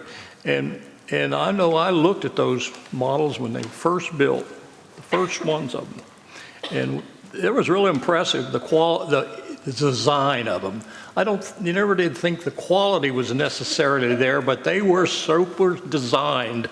And I know they ran like $55,000 to $60,000 back in that era in the early 70s. And that first section down there where the wooden sidings and all those, that was the first section they did. And we were very impressed. And I think the developer did have an idea. The landscaping and things that you have there today was far superior to what we had back in those days. But I know, and we had all kinds of problems. One of the first things I ever did on council in 1982 is I voted to do the landscaping on Oak Brook Parkway, because we were going to put in a concrete street and no median and nothing there. And we thought we would start trying to enhance that. And I can't find fault with what the council did back in those days. If you try to put an overlay of what we do today over that, it's just almost impossible. I don't think we could physically change what you folks have out there without tearing all the surface concrete out and everything. Because the way those streets were laid out and the water lines, some of you have common driveways and the water lines are under those things. And so it would be an astronomical problem to even try to fix it. And I have empathy. And if we can come up with something to help you, I would certainly support that. I don't know how much we spend of a budget every year in water line replacement and in sewer line replacement. But if there's some way we could figure out what that is and credit it back to you, I'd be glad to do that. As me, I can't. I have the council do it. But I think, I have every empathy in the world for you. I appreciate what you're saying, but I hope you can also put yourselves in our shoes, and that if we have a water problem, we have to immediately shut it off to people. I've had the police out there twice with a resident threatening us because of this. I mean, there has to be a solution here. Can you put valves at your where it enters into your unit? The cutoff valves, Yeah. it's approximately $185,000, I believe, to do that to the 155 homes. But that way you wouldn't be putting everybody off. It wouldn't be putting everybody off, but it's not going to do anything for the long-term conservation in Farmers Branch. And water is going to become the next high-end commodity, if it's not already, a premium. So, Well, I've always complimented, I think your homeowners association has done an excellent job there. They maintain those properties excellently. You know, the siding's replaced and painting and doors replaced and all those things. we currently pay $410 a month. A month. So in addition to our taxes, we are paying another $5,000 plus a year. Understandable. You know, so I don't know how we do this. I understand we keep the common area, and I have no problem with that, but we have to do something about these water meters. And it's on the city's long-term agenda. I believe the 3 items that you guys are working on is trees, water, and solar. We have over 100 trees that we maintain. We spend a large amount of our budget on our tree maintenance and trimming and cutting. We are more than open to any kind of solar project you want to try out there. We're all in on that. And we spend more than 25% of our money on water, not infrastructure, 25% on water bills. Council? Mr. Mayor, just a point of order. I believe Ms. Tommy Hilkema had been standing back there for a while. I think she wanted to comment on this as well. Hey, I want to comment on it too. What's that? Tommy Hilcom of Brandywine. I don't live in the neighborhood, but in the 1970s, I worked for a real estate attorney and drafted many homeowner association agreements. I saw the problem then, and the problem is now coming to fruition, that homeowners associations couldn't possibly sustain the cost of maintaining that subdivision. That's why we have good streets, is because that cost is spread across the city. And so, fast forward, homeowners associations have had to dissolve in order for the city to come in. There are methods to do it. It's complicated, it's messy, it's expensive. I feel for them in that they bear the burden. However, on the other side, they're adults. They read the homeowners association agreement prior to buying their real estate. Okay, and that's part of real estate transactions that you all know. You have to get the HOA rules. So it's a real hard decision for the council to look at.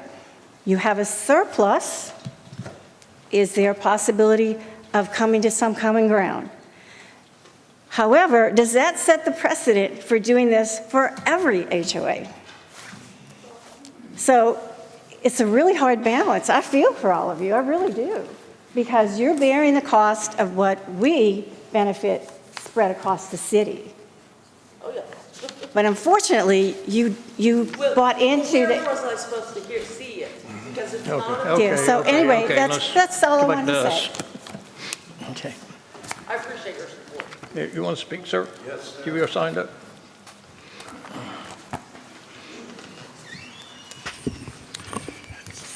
Mr. Mayor and council members, my name is George Smart. I live at 12633 Epsfield Road.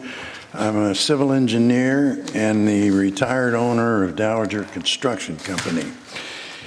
And I want to give a little opposite commentary on this. By now, we're all aware of the obligation that the Oak Brook homeowners has in regard to the maintenance, repairs, and the replacement of their roads and water and sewer systems, insofar as all of their infrastructure is privately owned by the HOA.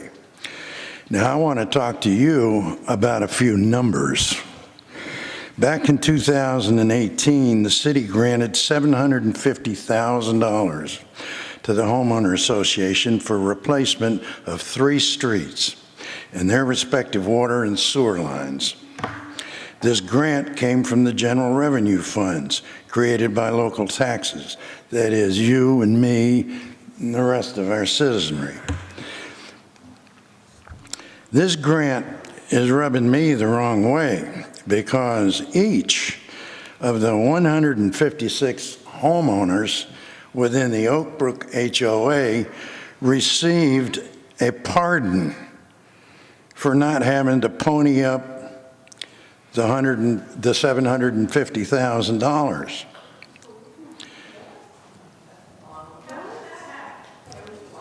In addition to this debt relief for all the homeowners, a very lucky 109 homeowners on 3 streets benefited by having their street and utilities actually replaced to the tune of this same $750,000 grant. These 109 lottery winners got $6,880. That's $750,000 divided by 109. In addition to their $4,808 debt relief, for a total of $11,688 per homeowner. Now, I put it to you city council people, does it sound like a fair and equitable deal for the rest of the Farmers Branch citizens to grant 109 homeowners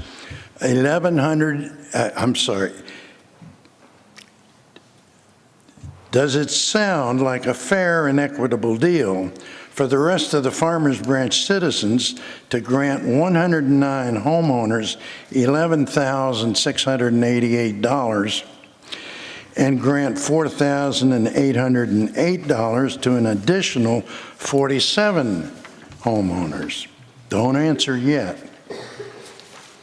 I do acknowledge the fact that the city required the Homeowners Association to increase their dues by $100 a month for the next 10 years. And over that period, that dues increase comes to $1,872,000 and is supposed to be marked for replacement costs. And that's the amount you get if you just tuck that $100 a month into a mattress. After 10 years, it's $2.28 million if it gets tucked into a 2% compounded yearly interest account, and even more if the compounding occurs monthly, weekly, or daily. So that ought to be a pretty good start.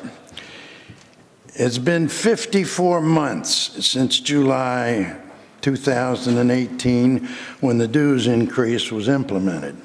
For 54 months, that amount should total $842,000 in your mattress.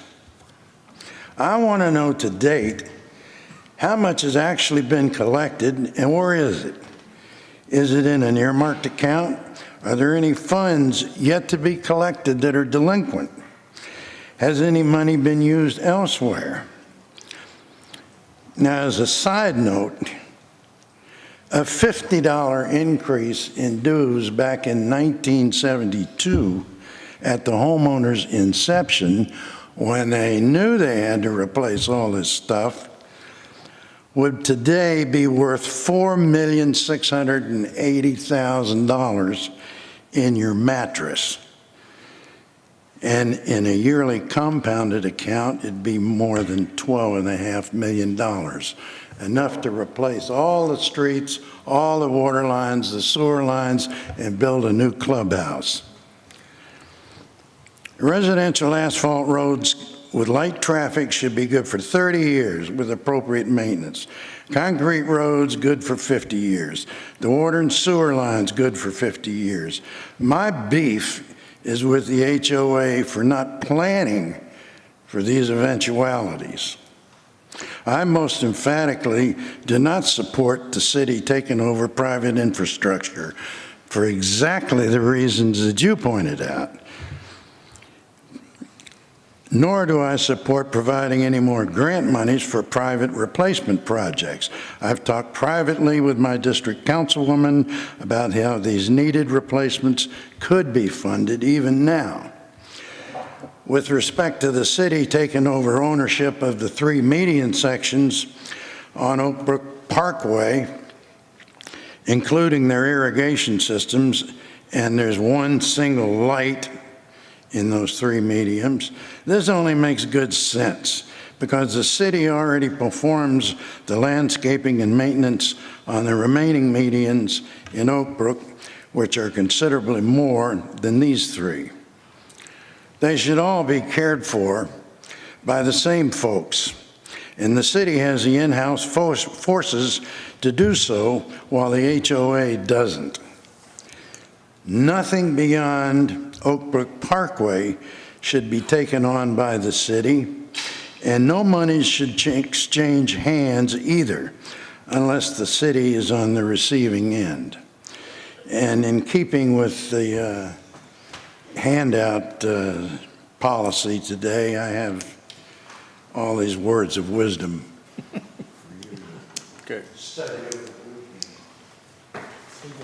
copies? They're not on it. Thank you. I'll meet you with Zach. All right, thank you. Let's see. Sure. I need one for records. Thank you. I'm sure we'll be provided with a copy of that. I got 2, so there's this one back.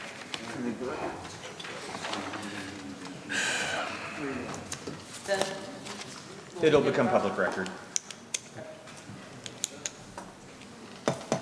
Council, I have something to say. one more speaker, and then I think we've heard the whole issue. Oh, I don't know about that. My name is Sarah Strong. I was born and raised and lived here all my life. This is the 3rd house I've owned in Farmers Branch.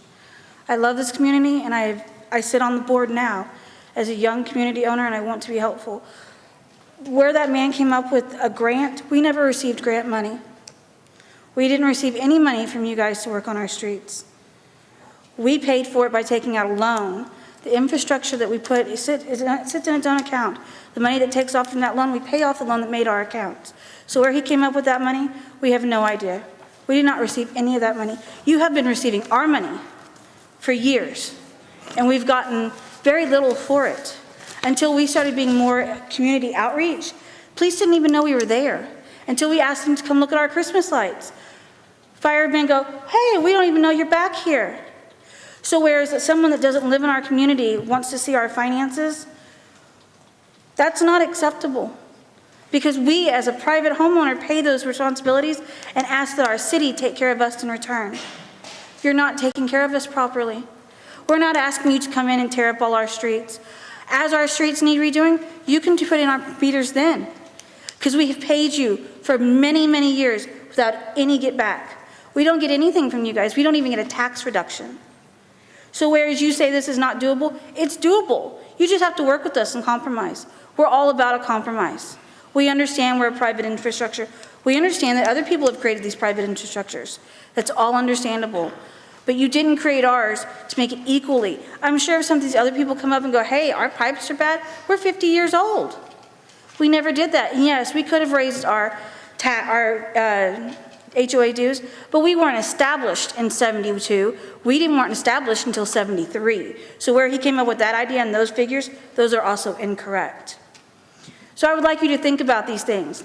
We're asking you to help us future our community, a community you liked, Mr. Clancy, that you thought was neat and fun, and it's beautiful, and it's a great community of people that have been there for a long time and established. One of the reasons that I am so passionate about this is we have a lot of older people in our community.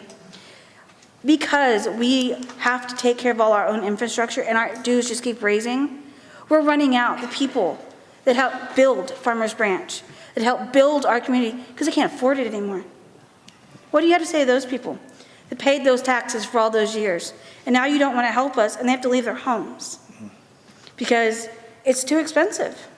Would it be that expensive if we were individually metered? No.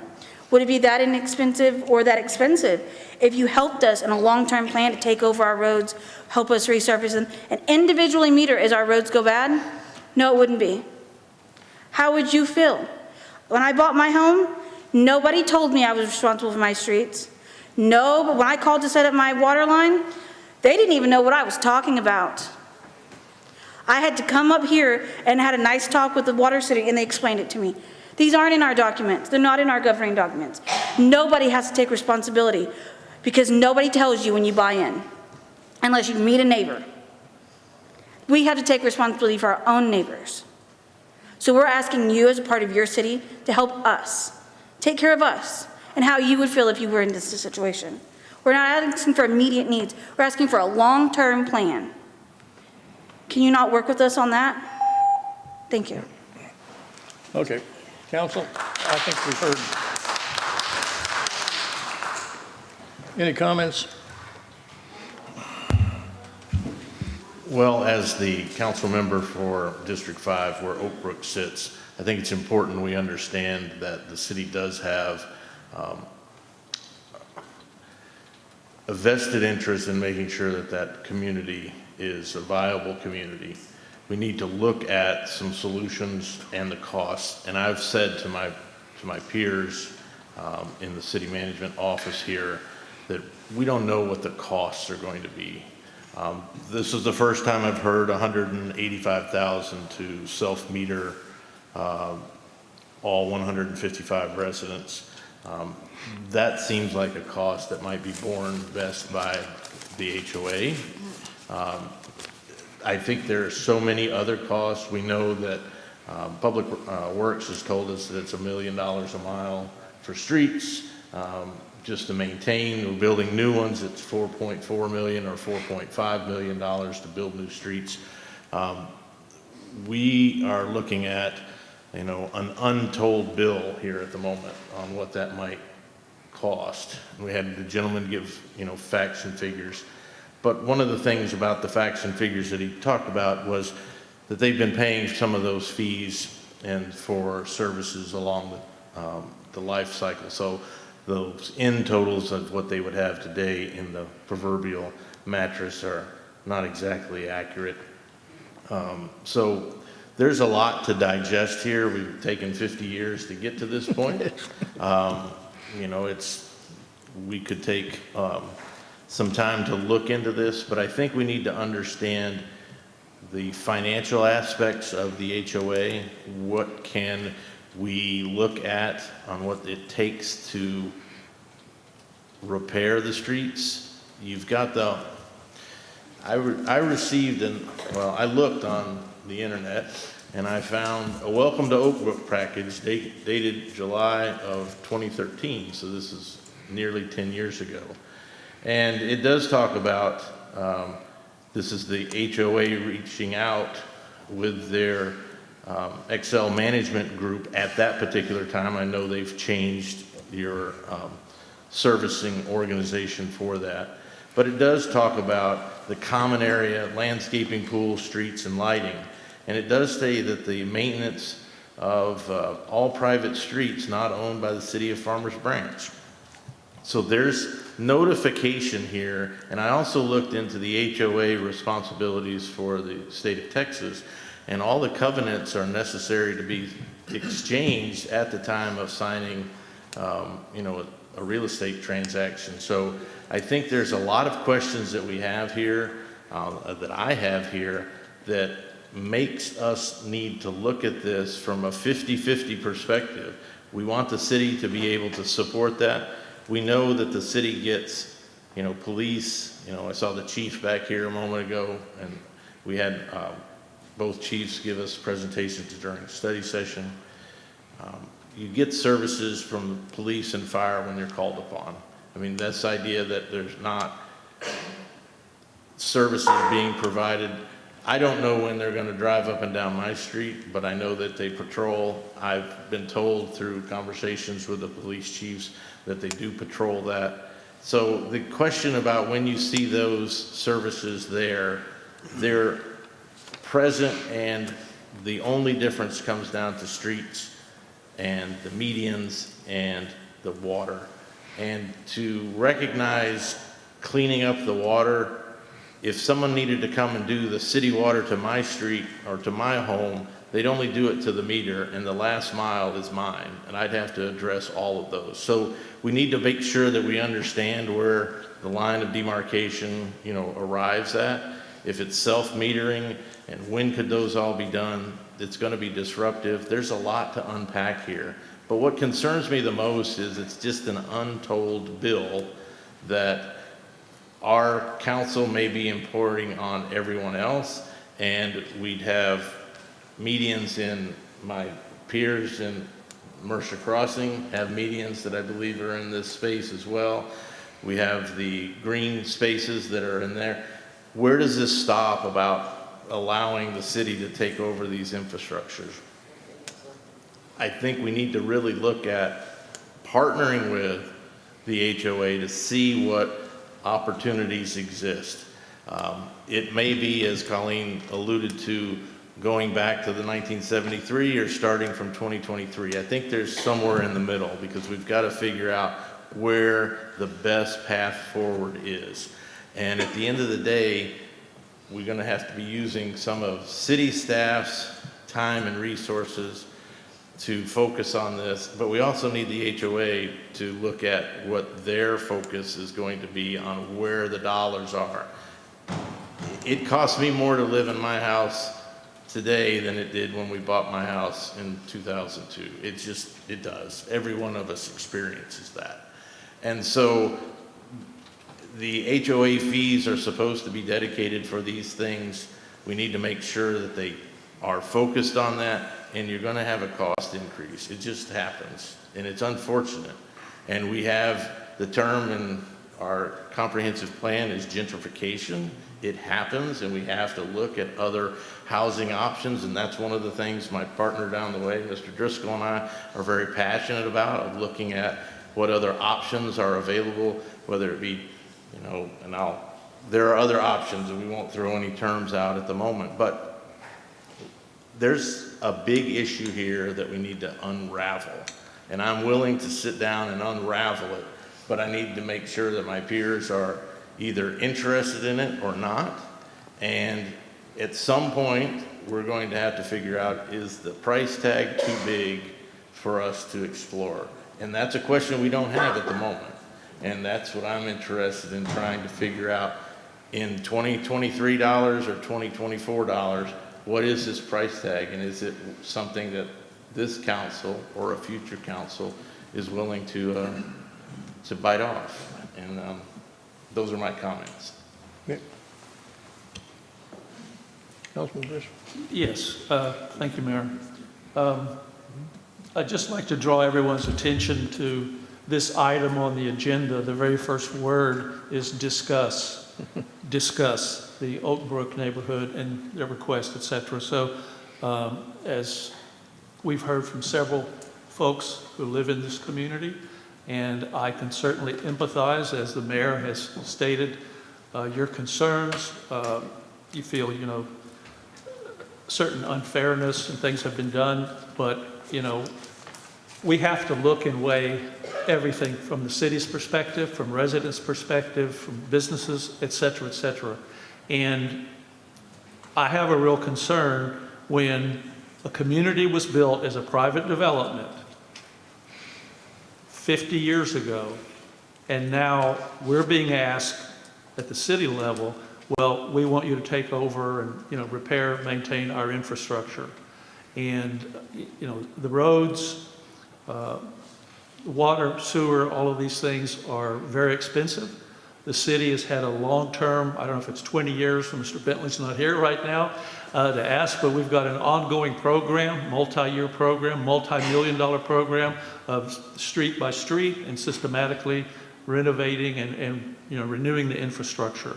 And as my colleague, Mr. Merritt, said, we don't have real numbers here. So I don't think this is anything that we can really resolve tonight. And I would like to suggest we need more time to discuss this. And I also do feel, since the HOA is a private organization, and you are essentially asking us to join you, and we don't know the cost and all of these kind of things, I think it's very legitimate that we have the opportunity to look at your financial statements. Because anyone who runs an HOA or any type of organization like this, especially dealing with property, residential, commercial, whatever, has to have the presence of mind to build and maintain a reserve fund, because things break, things wear out.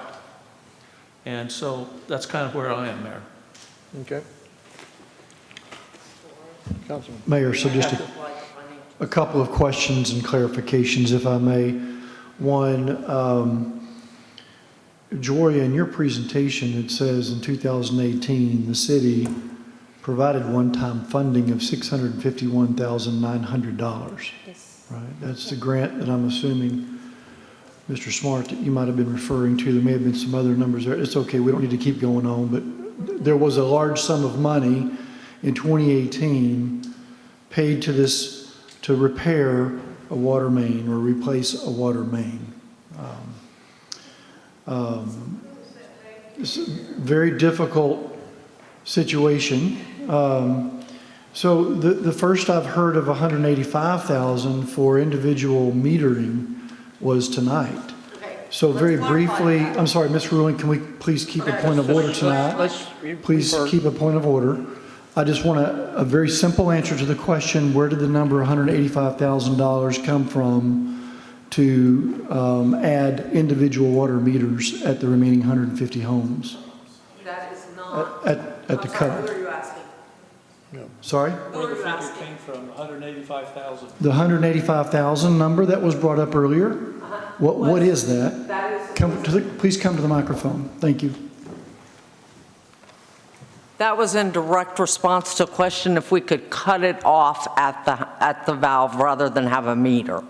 Yeah, it wouldn't include a It meter. was not including a meter. So that's just to add a cutoff at the entry point of the water line. Correct. To the home. Okay. Correct. But we don't know what it would cost to put a meter at that point. No, sir, I don't have any way to know that. So then I would align with my fellow council member. We have no idea the cost. This is a discussion. There's a lot of other details to unpack here. So There is a lot. Right. So I would suggest that, yeah, this is not going to be resolved tonight. Thank you. Excuse me if I may. If you My please, name's the mayor will recognize you. Go ahead. I'm Marvin Burrows. I'm at 3303 Scarlet Oak. I'm a member of the Oak Brook Board, and I was intricately involved, as David knows, with all of the city work when we did the streets on Whispering Oak, Pin Oak, and Golden Oak. The agreement was simply this. Oak Brook, paid for all of the work that had to be done sub-street level, which was replacement of all the 4-inch water lines, which Oak Brook owns. The city of Farmers Branch owns all the 6-inch water lines and all the sewer lines that are underneath those streets. That was not in your documents, by the way, but that is correct. You can check that out.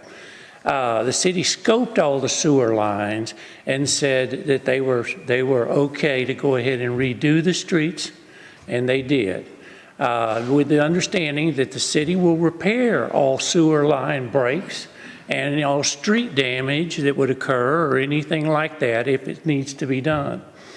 So that's essentially what the city's engagement was on those 3 streets.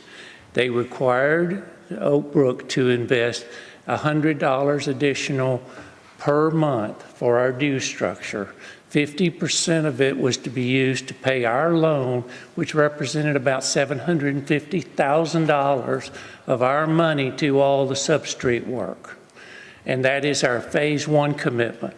The other $50 a month is used to fund an accruing fund that will help us to do the same thing when we get ready to do the remaining 3 streets, which are now 40 years old. That's all I've got. I just wanted to add that clarity to the conversation. Thanks. Okay. All right, council. This is a discussion item. We aren't taking action on this tonight, but I think we've heard a lot of input on it. So we'll try to figure it out. I'll tell you, I'm sorry we don't have an answer for you tonight, but it's a difficult thing, so, okay. And we can't give you direction at this point, dear. All right, let's move on to Thank you. The next item, which is M3, and this is discuss and receive presentation from staff regarding Phase 2 public engagement, feedback, and status upgrade as it relates to citywide comprehensive plan. Thank you, Mayor. Good evening, Mayor, Council, City Manager, Mr. Smith, Shurupa Sen, Deputy Director of Planning. I promise to not take too much of your time. I realize it has been a long night. We may go to sleep. I'm here to talk about the citywide comprehensive plan update. We have made a commitment to provide periodic update to City Council, and this presentation is part of that commitment. We have a new councilwoman. Welcome to City Council. And I would like to start with just a basic kind of what we started the discussion last year in August during budget process. What is a comprehensive plan? It's a long-range plan that says the vision and goal for the city's future. And we have the two pillars of this comprehensive plan. One is, of course, is based on council directive, based on your strategic plan, which indicated that there is a need for developing a citywide comprehensive plan. It was also discussed last year at the strategic retreat that extensive public involvement or public engagement will be part of this study. So from our standpoint, those are the two pillars for this study. The public engagement process was spread into 3 phases. Phase 1 of the engagement process happened early August. At the Mercer Crossing Amenity Center, there was an open house. There were pop-up events, focus group interviews, online survey. Phase 2 of the engagement was recently conducted early December, and that's more specifically what I'm going to discuss tonight. There was an open house at the Community Recreation Center. There were 4 workshops that most of you participated. And there were focus group interviews, again, with the same stakeholders. There was an online survey, and also the ambassador program was kicked off. And then we are nearing the phase 3 engagement, as well as kind of the conclusion of the study.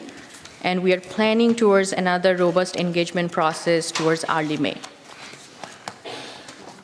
So this last engagement process in phase 2, the primary focus in the community workshop, as well as throughout the other events that we just discussed, was to first test the vision framework and the guiding values for this plan.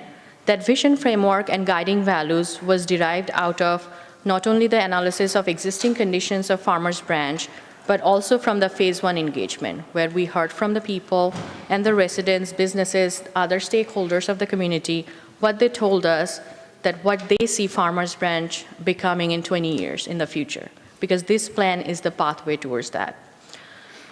So overall, approximately 60 participants were there at the community workshop. There was general agreement with the presented vision, which is Farmers Branch is a welcoming, diverse, and evolving city that has everything our residents need. It's our unique city in a park identity is realized through high-quality parks, trails, and services. We're located in the heart of the Metroplex, highly accessible from everywhere, while retaining the feel of a small town that everyone can call home. There are also additional guiding values. These are each emphasizing each of those aspirational goals. There were other stations, if you will, in the community workshop. There were connections and public realm questions asked and feedback received. We have tried to summarize it, and the document that is part of your packet, which has the summary outline as well as what feedback we gathered, is talking about more detail what those exact feedback was.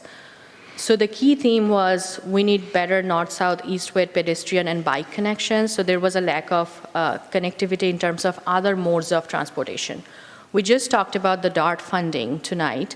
And if you notice that they did discuss other modes of transportation, so not just automobile-dependent transportation.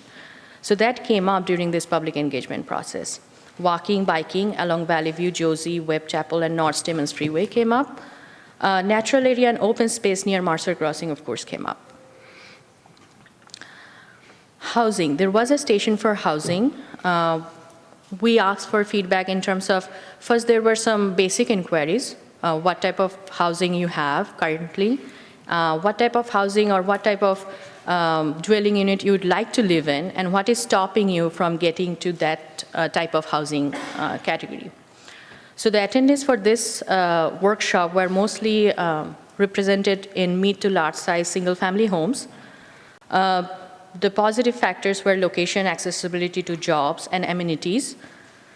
And then there were more educational conversations in this particular station.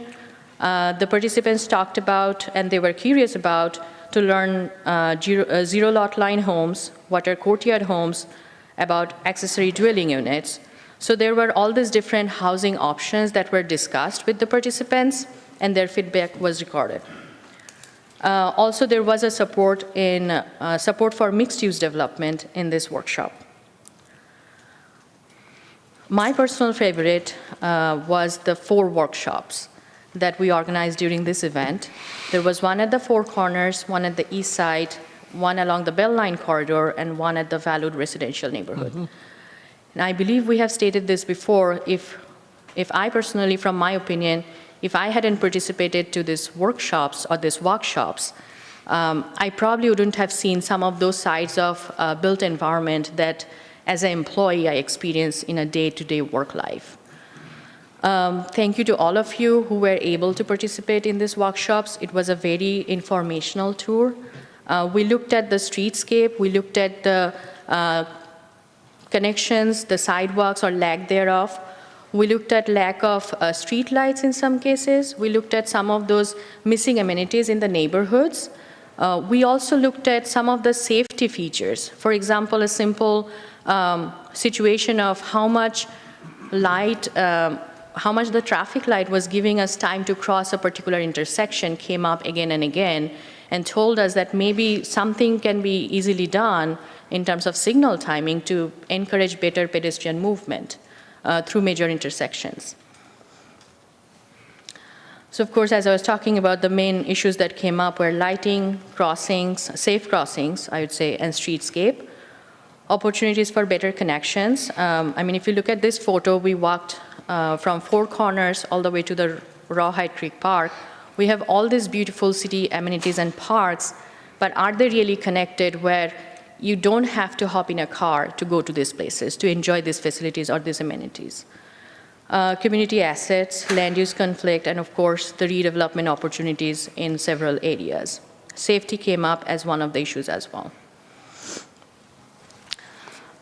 With that being said, of course, there is more detailed information on what all was discussed and how feedback was received also during the online survey that was open till January 20th on our website. But from this point onwards, we are gearing up towards the phase 3 or the concluding phases of this study. And we're planning for early May for the 3rd phase of public engagement. You might notice in the numbers, just the raw numbers, that the first phase we had a lot more participation in the online survey as well as the public workshop.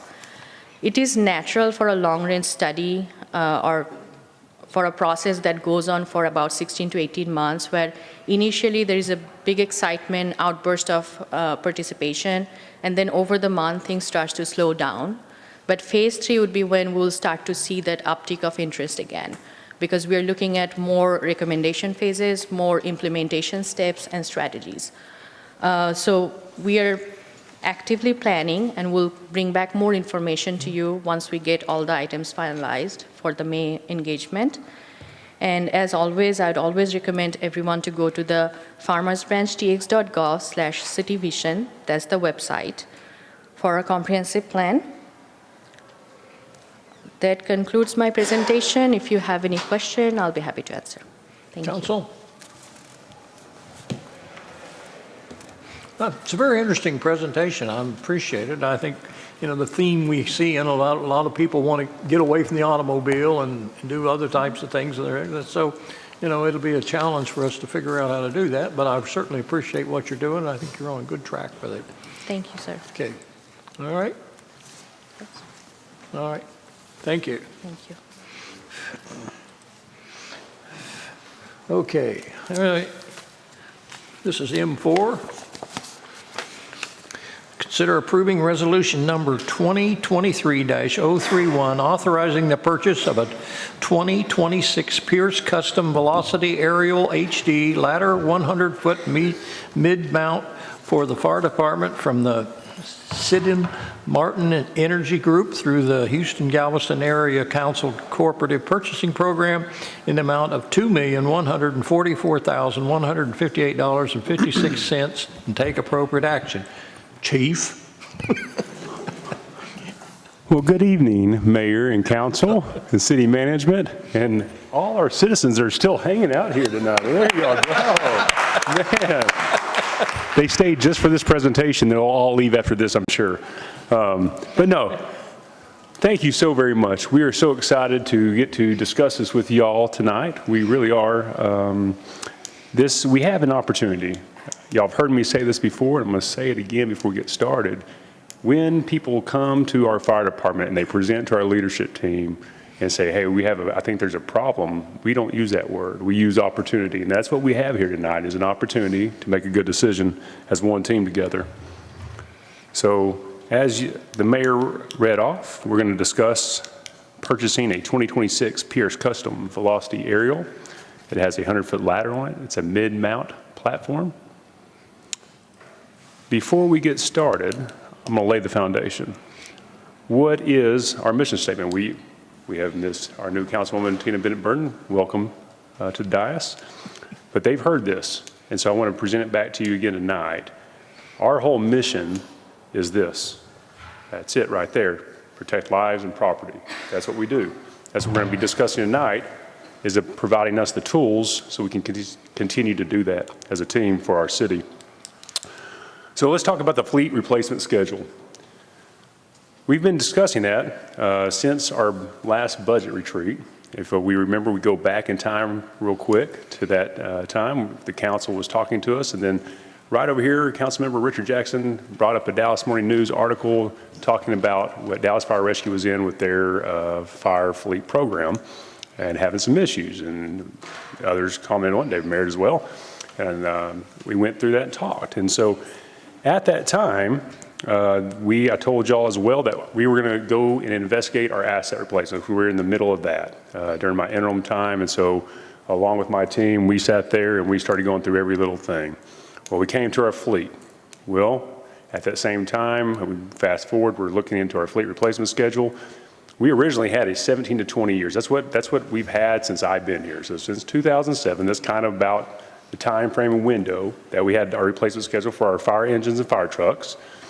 And so we started having talks. I started having talks with Ben, my leadership, and then having talks with Tom Higgs and forming that one team that we have as city staff and kind of going, okay, what's our standards? Currently standards out there. We're discussing that when we were on our last trip up to Wisconsin with Pierce and Sidon Martin. And we started seeing that we've fallen behind. So our city, we were still playing at that 17 to 20 year window, but the standards had already changed. And so we'd fallen behind on that. So we started looking at where do we need to go. So I'll give Tom Higgs a lot of credit. He did his life cycle analysis on that as well, looking at actuals on what our operating times are at on everything. And so we came with talking to our reps, looking at other cities around us and seeing what their practices were. And we found the best practice was 15 years for fire engines and fire trucks. What we see as pumpers and pumpers with aerials, that's the difference in between those. I put on there the current industry standards. You'll see that. So that just came out. That was research that was done for US, and it shows 12 years for fire engines and 15 years with that 80,000 miles for both of them for fire trucks. That's where it's at. It would not be smart or wise of us to jump to that right now, from going from 1720 window to 1215. It just would not be. It would hurt our fleet replacement schedule. We'd be having to buy too many fire trucks quick. So that's as a team with Ben leading as well, with Tom and Tammy and Shannon Langford, our Assistant Chief Operations as well, looking at that. We had to get there and put this puzzle pieces together to figure out how can we do this that's financially wise for our citizens, for our city, but still be able to have the tools to respond. So we have two whys tonight that I want to address the council and I want our citizens to understand as well. Why are we requesting the approval to purchase right now? Why not wait? Daniel, why not wait till October 1st That's a question, right? That's a good question. Why come in here and amend that? Why didn't you ask for this last October? Well, those are all good questions. I had those same questions before I decided, let's go ask the council for more money. When we were sitting back in fall, so after the budget retreat goes and all that, we had the lead time of 24 months is what we discussed at that time. That's what it was that we were seeing. With that current model we had at 17 to 20 at that time, that was going to be okay for us to order a fire truck on October 1st because it would fall within that 20-year time, right? So having the partnership that we have with Siddons Martin and Pierce, which we have a really good partnership, we built a good team with them as well. We started talking to them, and then we realized that our lead time had gone to 34 to 36 months. Within 1 month, it had grown to 2 more months, starting at 36 to 38. If we wait, you're going to see in October 1st, I can tell you, it will be from 3.5 to 4 years because everybody's doing what we're doing right here tonight. They've already done it, and they're doing it. And they're going to be doing it because everybody's in the same condition. You can't find used trucks. You can't do anything. You've got to get in right now. So that's one of the reasons that this is significantly increased. The other is we try to be good stewards of our finances.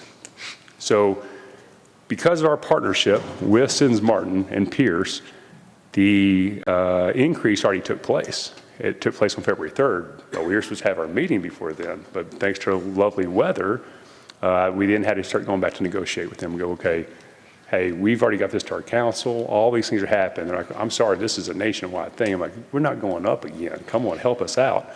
And they've worked with us. And so they said, you know what, if y'all can get this done before the close of business on February 9th, we're good.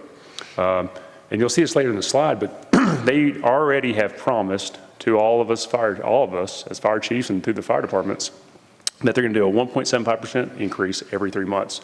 And it started February 3rd. So that's something that we put into consider going, how can we save our city money? We know we need a fire truck. The lead times as well as being financial stewards, it's an opportunity right now. It's smart, it's wise for our city. The call run volume, it's increased, it has. I'm gonna show you our next page. I have our Assistant Chief Lane Henderson with us tonight. He is our guru on stats. And so he's helped with this report as well, and we wanted to give you 5 years. We want to overdo it for everybody and try to sell it. This is just a good snapshot of 5 years. And going back to 2018, you can see it increasing. At 2021, a little bit more of an inflection. That's a winter storm that we had. 2021, just the wonderful calls that we got to make them during that time. But as you see, we're stair-stepping. We're going to hit over 6,000. There's no doubt. Even after, I know it's 1 month ago, Daniel, there's 11 more months. I can promise you that we're going to hit over 6,000, and it's going to continue to grow. Just look at what our city's doing as far as development. So that's also a factor that Tom has to work with, obviously, and me as well, with us partnering and having a good relationship that we have, because we know that there's more wear and tear. So he's looking at what is the operation time, and you'll see that because what we used to call reserves are not truly reserves. Tom's had to reteach and retrain our brains to call them second line because that's how they get used. They're up 49.1% of the time getting used as frontline apparatus. So here's our current fleet replacement schedule. This was done, this puzzle that we put together right here was done with the work of Tom Higgs, Shannon Langford, myself, then with Ben and Tammy. We come together and having to put this puzzle together to make it fit. And if you look at that spreadsheet, I know the spreadsheet, it makes sense to me. It's usually, that's how spreadsheets work. We know that. But when you're looking at it, somebody else's spreadsheet, so I just kind of go over it quickly. We put it there by your year of delivery. That's when we actually take delivery. That's our manufacturing year. Your year to second line, we have a 7 to 12 year window. That's what we're shooting for. Some of those don't fall in that. That's the optimal time for that to be going to our second line. And then you have year to auction. That's at 15 years or less. That's something that we've improved on thanks to our leadership and our team coming together and seeing that, because we had it at 20. And if you're going to see right now, we're going to have apparatus at 21 years, which is, it's too long. It really is for where we're at now in our call volume. So the big thing, you'll see the asterisk right there. I'm just going to point those out real quick because there's a lot of stuff going on there, trying to give you all as much information as we can, just to be as transparent and vulnerable as we always are with y'all from the fire department. But if we can partner up and make these decisions, and you can see what happens as far as ordering, by the time we get to 2029, we're finally going to have a healthy fleet. We're finally going to have a healthy fleet. Since 2007, we've had a good fleet And we've had administrations working at it, and they've done a good job getting where we're at. But we've never had a great, just good fleet, healthy all across the board. And we're going to finally be there on 2029 because we have a good replacement schedule. We've gone in and looked at that. So we answered why now. Why a Pierce Custom Velocity aerial with a 100-foot ladder and it being a mid-mount? Why that? Well, when we were up in Wisconsin taking delivery of our final inspection for engine 132 that we just received not too long ago, we were looking at that already. What do we need on the west side of town? Right now, currently, we have a 75-foot ladder in Councilwoman Tina Burton's district on that side, and some Councilmember Omar, where he's at. They're very aware as well, and I know y'all are too, because y'all go on the west side just as well. But you're seeing this exact picture. I mean, I took this from there, but that's exactly what we're having. We have significant growth, way more density. You have your medium, large residential. We have our multifamily. You got your commercial. We have our mid-rise going on over there. Our 75-foot's not going to do it's not going to do it anymore. When we purchased that 75-foot ladder for that time being, it was good for that time being, but it wasn't for the growth that we have now. So right now, I'm not giving the tools to my guys to be able to answer the calls over there. They're not. They can get to certain floors, but we can't reach all the floors. So that's why we need to have a 100-foot ladder, and that's why you see a bucket on it. And that's one of the things I bring up to is not to be into a comparison to the Quad Cities, but we're the only one that does not have that in our fleet. And so that to me shows that we're behind on that. So if you look at all the other Quad Cities, they already have that because it's a safety issue. I can get more residents in that bucket than I can off just a single ladder. And we already have that in our fleet, so we don't need another single ladder. We need to have a bucket like this. That way we can have one. We have one in Central District. We have one on the west side. I put increased risk. It's not to lead by fear, but it's to tell you how we work and how this would actually handle if we got a call over there. And what happens is we send 2 trucks on a structure fire. So if we have a fire over on District 3 at one of our mid-rises or multifamily residents, we send 2 trucks and we send 4 engines, all right? We're going to be sending what we currently do, the balance, but if we're on a call, the next one we have with what we need is come from Coppell. That's too long to wait. Or we're going to be asking for Carrollton, what we currently do, and that's too long to wait. And so it's one of those things that we've got to address that issue now. And I know we've got 3 years till it gets here. And so we have that risk right now. There's nothing we can do about it, but at least we can address it right now and steer into it.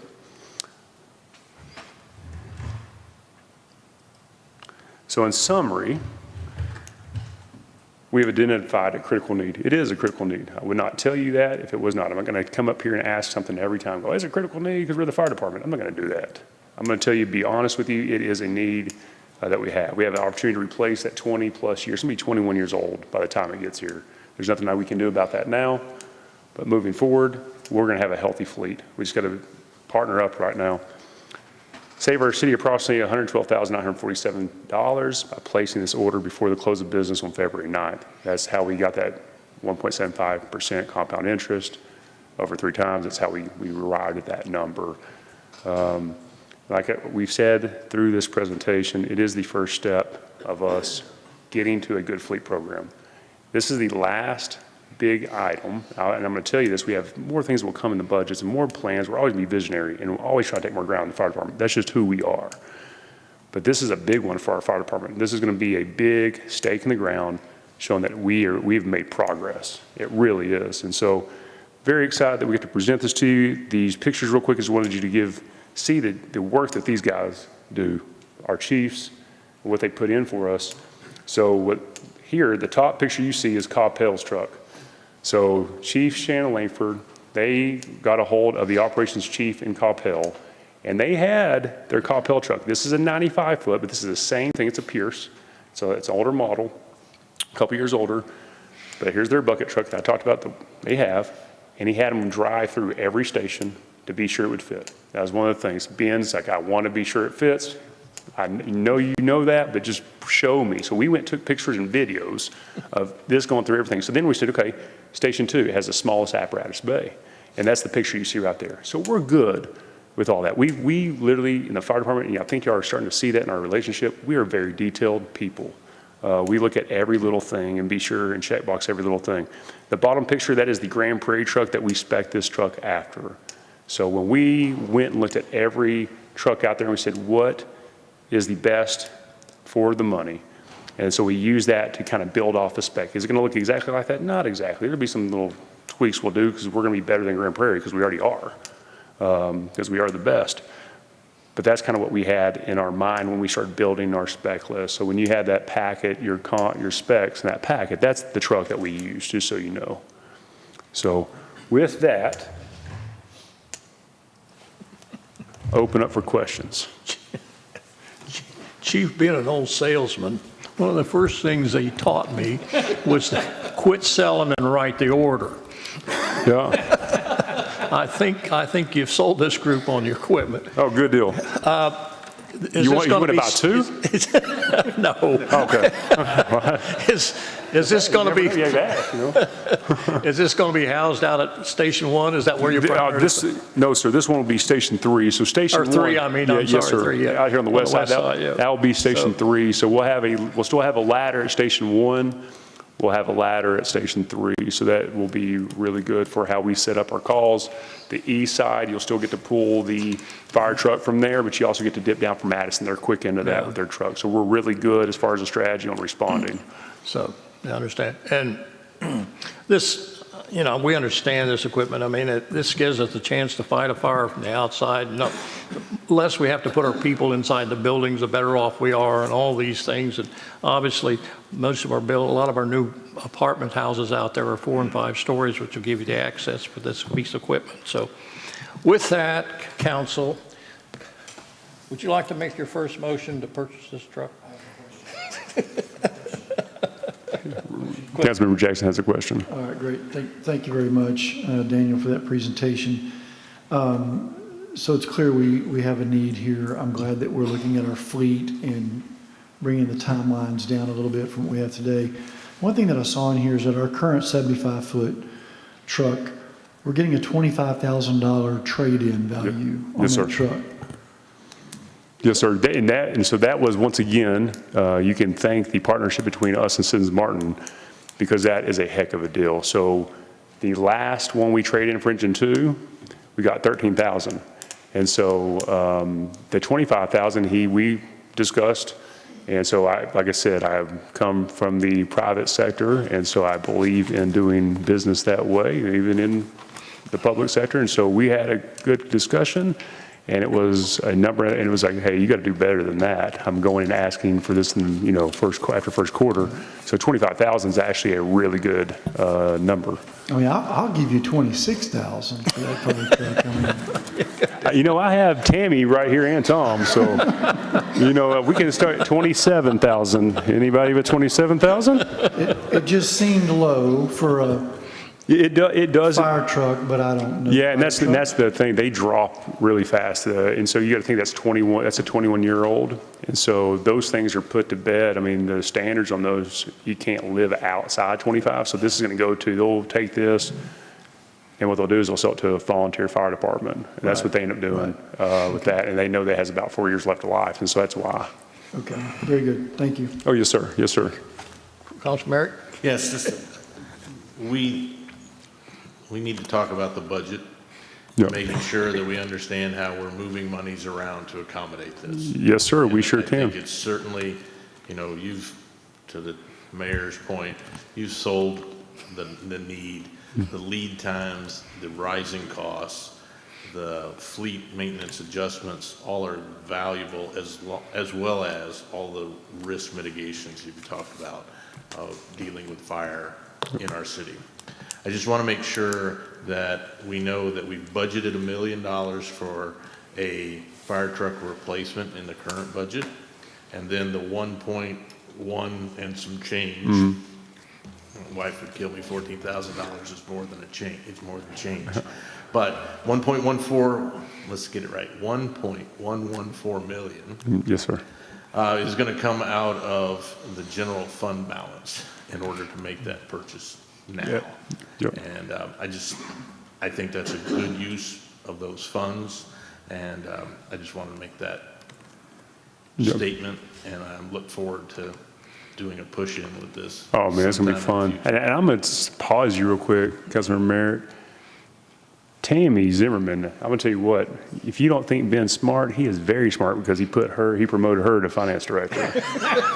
and I say that, though, because she's in the background and she didn't get to come up here and do this like this and get all the credit, but she's the one that should get a lot of credit because I pushed it and her eyes were like this big, like, you're going to ask for what? And she did miracles. I mean, she's really very good at what she does. And so I'll just tell you that I have full confidence that we're going to do the right thing with our budget on this. And I appreciate Tammy's work. Councilman Driscoll. Yes, I have some questions. Thank you. Thanks for the presentation, Daniel. Yes, sir. I think just a slight point, I think what the mayor was getting at is in your presentation, he mentioned he was a former salesman. Yes, sir. And about writing the order. So I think he's trying to say politely, you went over your 3-minute sales pitch limit. Yeah, but I like to talk, and they all know that, so. Yeah, it's okay, it's all right.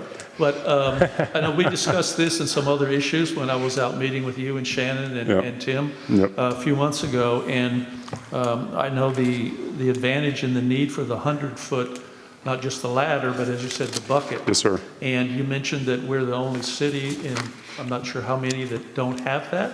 Yes, sir. Do you know, does Addison have that? Yes, sir, Addison has that. And do you know about approximately how long they've had the 100-foot? Yes, sir, so theirs came in, I can tell you, it was about 2017, around that time, was when they brought theirs in, because we were doing. 2017. Because we were doing training at the big warehouse on the east side, and that's when they came in with theirs, because we were all slobbering, looking at them in a bucket, yeah. Right, yeah, and they do have a lot of tall, office and commercial buildings as well. But, yeah, and I can very directly appreciate and understand the difference in having the ladder and having the bucket. And I don't want to embarrass her, but Allison and I, as long as about another dozen people from the city, including Tim and city residents, we went on the Sister City program back in June to Germany. And everywhere we went, we were hosted and met by fire departments. And I could talk a lot about that. It was very interesting, learned a lot. I think Tim came back with some great ideas, which is a good benefit of that, to have best practices, crossing boundaries, and from all the issues they deal with, we deal with too, whether it's sustainability, transportation, fire, police. And Alice and I had the opportunity, before we had dinner one night, to go up in a 100-foot bucket truck, and it's amazing how fast it goes up. And I'm really glad that we were in a bucket and not just on the darn ladder going up with nothing around us. The older I get, me too. And in all seriousness, I mean, if we have a very serious structure fire, like I said, it was me and Allison and one of their local firefighters there in Garbson, and I think it was less than a minute. We went from like 0 up to 100 feet in the air. And it was just astounding. But the ability there were 3 of us in there, and we could have gotten, in an emergency, 3 or 4 or 5, 6 other people in there. So it's a huge step up in safety, in saving lives, potentially, which is what it's about, to have this 100-foot with the bucket. So, we do have to look at the cost, as has been mentioned.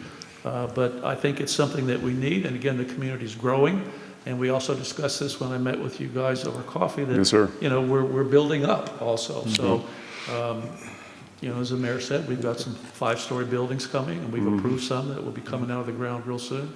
So I think there's a real need for this. And also, Councilman Jackson, to your point, I'd asked them also last summer, I think, about the replacement cost and the old trucks and stuff. And I know when I lived in Europe, a lot of fire departments, they actually donate them. They don't even sell them. They donate them to smaller municipalities, volunteer fire departments, and also to some other less well-off countries. Yep. And the nice thing too about this is it goes below grade. We've had that rescues. We've given awards for these rescues they've made. So with our overpass, that thing actually goes below grade, and we're able to do rescues off that. So it's not just even high, it's what we can do below as well. So it's multi-function. Yeah. But I would support this, and I think, we do have the need for it now. 100%. And certainly for things we'll have built in the next few years. I appreciate it. Thank you. Thanks, Councilmember. Councilman Rowe. Thank you for the thoroughness of your presentation. I think I've had my questions answered, but I do have one, and it's more so for finance. Okay. I know that we're going to be taking some money out of the general fund balance, and as a result of some other voting that may occur later tonight, there will be more funds depleted from that. And so I'd like to maybe get an understanding. It doesn't have to be now or later, but if we can get maybe an email later sometime this week with an exact amount of where our surplus sits at, as well as the percentage, as we try to maintain 50 to 20% of surplus. So that's all I have. Thank you. Thank you, Councilmember. You ready to make a motion on this? I move to motion R 2023-013. Anybody else? Okay, Councilman Rowland, would you like to second this? This thing's going to be over in your area. You want a second? That was fine. He likes to do it. Nope, either one. I love the fire department. I second it. Okay. We have a motion before you, and a motion seconded. All those in favor, raise your right hand. Passes unanimously. Better get back over here in the morning. Thank y'all very much. Thank y'all.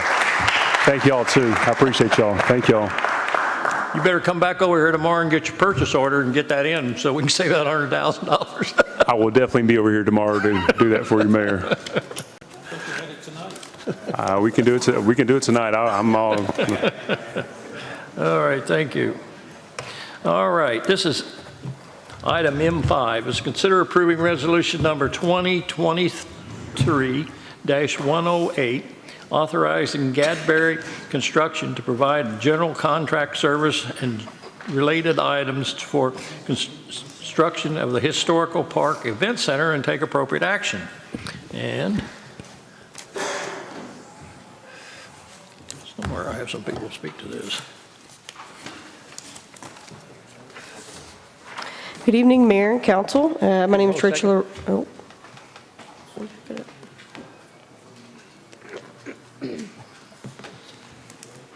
We would like to take a 5-minute break. I bet. I agree.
But anyways, so my name is Rachel Arroyo. I'm the interim director of Parks and Recreation, and today we're here to talk about the Event Center and to seek approval to authorize Gadberry Construction to provide general contract services for construction of the Historical Park Event Center. And I apologize, my medicine is wearing off, so I will try and speak loudly. So a little, just a quick review. I know we went through the study session with this, but in 2018, there were serious discussions with City Council to build an event center at the Historical Park. In 2019, a business plan was presented and approval was given to develop renderings and a site plan. In May of 2022, a $1.4 million grant was awarded through the federal EDA American Rescue Plan Act. And then recently, Gadberry Construction was awarded the bid for $4.35 million, which is why we're here today. Excuse me. So just, again, quick overview. You've seen all these renderings, but for the sake of the room, the red space is the event center. So we're approximately 7,500 square foot of conditioned space within the porch area as well. So this is the part of the project that we were talking about today. And it is located on the northeast corner of the meadow. So you'll see Ford Road to the right and then the existing brick walkway up top. And then the other two aspects that we're talking about is the loading zone area, which is in the current scope. And all that is a carve out for people to drop off, load, unload when they're reserving the event center. And then the potentially 2 to 4 parking spots right behind the event center. So the general layout, again, you've seen all these, but the general layout, you have your ballroom space, then you have the storage areas, your beautiful porch. It also includes a warming kitchen, prep area, obviously the bride and grooms, and again, restrooms as well.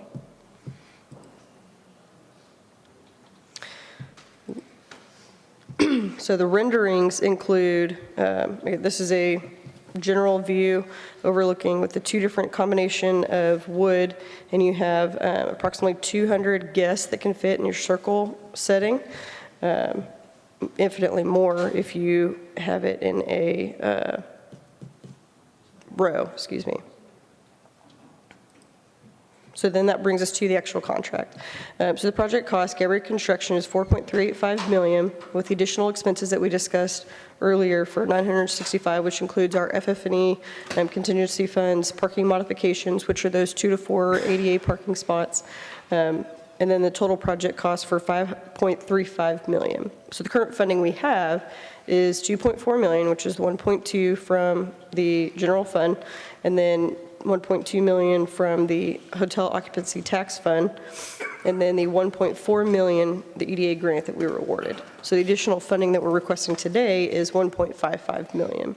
And as we discussed last time, those options were utilizing the 2.4 that we currently have, and then the 1.55 from general fund balance paid back at over a 20-year period through the hot fund revenues at a 1.5%. That's what we got. I do have a couple people signed up to speak to this, folks. Joanna Highcliffe, you want to speak to this? Johannes.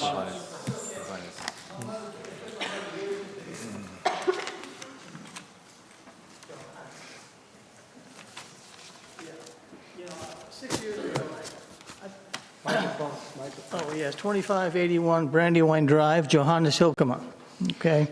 I'm on the Farmers Branch Historical Park and Preservation Restoration Board. Have been there for 6 years. I served as chairman for a little bit of time. And when I came on that board 6 years ago, this was like the big topic of conversation. This event center isn't a brand new, something that was just popped out of the oven a couple of months ago. This has been a part of a discussion for a long time. And of course, we continue to kick that can down the road. And so the cost of construction 2 or 3 years ago was A, now it's B, right? Now it's just going to be more expensive. But this events barn is critical to Farmers Branch. It's not just a neat thing to have. Farmers Branch needs this facility.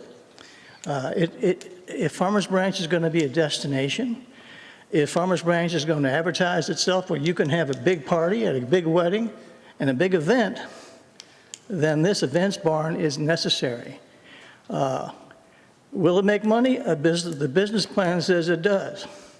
Do I care? No. It's part of what Farmers Branch needs. It brings people together. It brings the community together. That's what the park does. That's what the historical park does. If you've been to any event, people from all over the city and outside the city come to those events. They talk to each other. They share their children. They share their stories. We need to have this event center. Does it cost some money? Listen, I hope you can pay the bill here just to heat this place, because apparently that's a problem.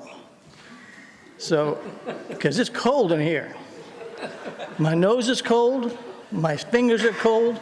My toes are cold, because, you know, this is one of the last things we're going to talk about. But I would have been here anyway.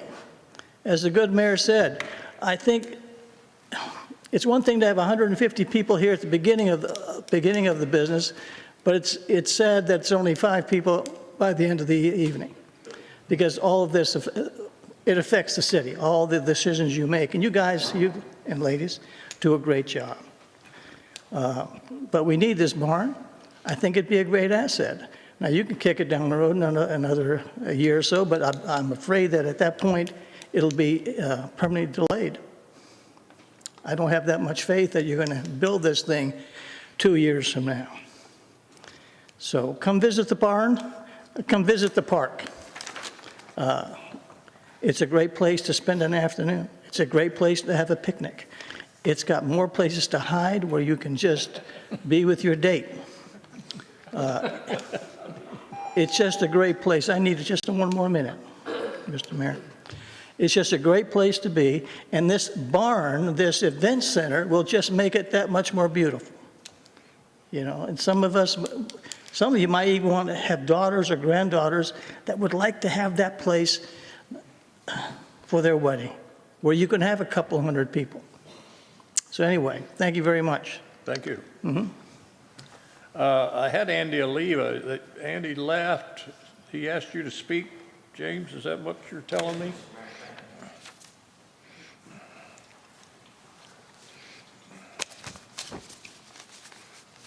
So I was asked to speak on behalf of the citizens on Farmers Branch Lane. I don't know a lot about the park, of just kind of parts and pieces, but they're concerned about traffic, and they're concerned about the historical part of the park and what it's going to do to their neighborhood, sidewalks and stuff like that.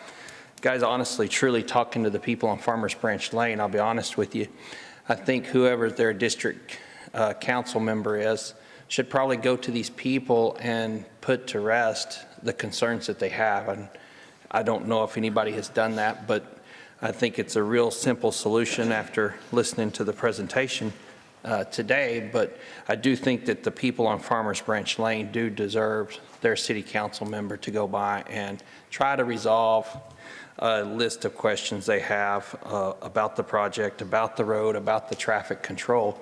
And they're asking today if y'all could table this till the next city council meeting, till they could do a traffic study on Farmers Branch Lane and figure out what's going to happen if an event does happen, and how y'all are going to stop people from parking in front of their house or cluttering up their street and other stuff like that. So I'm asking on the behalf of Farmers Branch Lane for the city council to table this matter till the next city council meeting.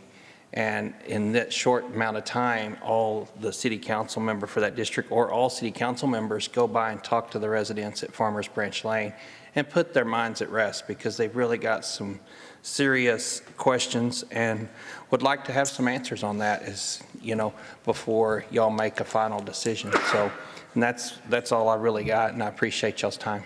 Thank you. Okay, thank you. Oh, well, let's don't get back and forth here. You know, every year we have 5,000 or 6,000 people at what do they call it? Bluegrass, right? Bluegrass. We have a lot of people for 2 nights. No issues on Farmers Branch Lane. I've had several calls about Farmers Branch Lane. We're not going to build a parking lot on Farmers Branch Lane. I don't know where this information is, where the origin of this misinformation is, because it's misinformation. Farmers Branch Lane has never been part of our discussion on the board. Yeah, we're going to have to make some adjustments on Ford, and we have parking or existing parking, but we're not going to disturb the good folks in Farmers Branch Lane at all, no more than they're disturbed when we have the 4th of July or the bluegrass. It's a false flag. It's a false flag. And I don't think we need to pay attention to it. We understand. I've talked to people over there. I don't know where this perception's come up that there's a thing about widening Farmers Branch Lane there. I have never heard that. No. There is no petition to put sidewalks on it, none of those. Okay, so council. Thank you. Rachel, bring up the slide of the footprint of the building itself. There, the one, the colored one you have. I don't know whether you guys have been out there and walked this thing and really looked at it and stuff. Is it why we've got it that far north? Because of the floodplain? Is that what is the criteria? Yes, yes. Well, we've built things in the floodplain around here. Those 2 bridges that are down there on Josie Lane are both in the floodplain. Back in the 80s, they failed, and they told us that we couldn't put them back in the floodplain. We did. We put them back in the floodplain. A lot of these lots over here that we sold were in the floodplain, and people built houses on them. Now, to me, I would think it would be very advantageous for us to move that building south of where it's at. So I do want to clarify, this is the brick pathway. This is not Farmers Branch Lane. I think there's been a bit of a misconception. Okay. And people have told me they don't want us to be losing the integrity of the park now. They don't want that brick pathway to be used as a road or anything like that, and I agree with that. It won't be used any more than what it currently is now. Well, you've got handicap parking, and you've got an unloading zone, and you've got things. To me, it would be much more advantageous to move this building, I don't know whether it's 50 feet south or whatever it is, that would give you more room to build on the back of it if you do need to do that. And I think we can take that section down there. We've already got about a 24 by 100-foot pad or something down there. And take that, make that, probably could put a drive-through to this entrance you've got to the south where people could come there and unload their stuff, or you've got people coming in there with formal gowns and high heel shoes and all that stuff, and they could come up there and let them out and put the handicap parking, and make it a circle and make a handicap parking in the center of it some way, and do that, to me, would make a lot more sense. And then I think we're going to have to put some parking out there on Ford Road for this thing. I think that's going to have to be an integral part.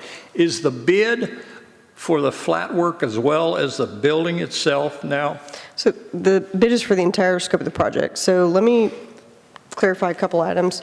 So we have the 500-year floodplain and the 100-year floodplain. This building cannot go any further south, because then that gets into the 100-year floodplain. The parking on Ford Road at this point is not a matter of discussion. We do not anticipate any more parking needs other than, like I said, what Mr. Hilkema brought up, our Independence Day celebration, Blue and Bluegrass. And what we're looking at is rental for 200 people, right? Realistically, you have people coming in couples. So we're still looking at maybe 100 cars, 120 cars. The parking lot currently there can house 60 cars. And again, we have an agreement with CounterSource and Metro Square down the road, which we use for our events as well. So there's the opportunity to utilize parking in other spaces. These 2 to 4 handicap parking are for handicap only. And again, if council doesn't want to do the parking, That is something that we can take out. The scope of the building, so what you're talking about, changing the entire scope and moving it, that changes the scope of the entire project, and we would have to go back out to bid for this. Well, council, this is up to you, but I don't feel good about this project, personally.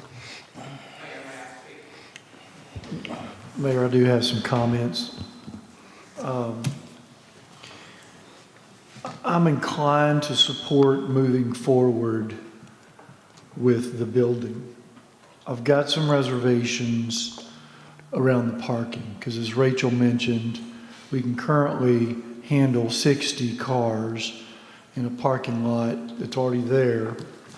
This event center is probably going to bring 100 to 125 cars, plus vendor vehicles to unload and load back up. I'm not in favor of turning Ford Road into any kind of parking lot.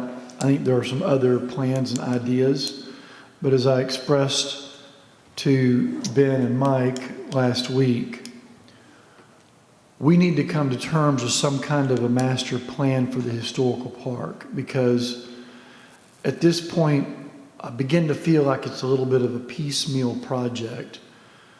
But I feel a sense of urgency to move forward, because the cost of this thing just continues to go up and up and up. And I do believe that it's a good venue for Farmers Branch, and that's the right place for it. And we've got the right looking building in mind. And we've already put money into deconstructing 2 historic log cabins and storing those.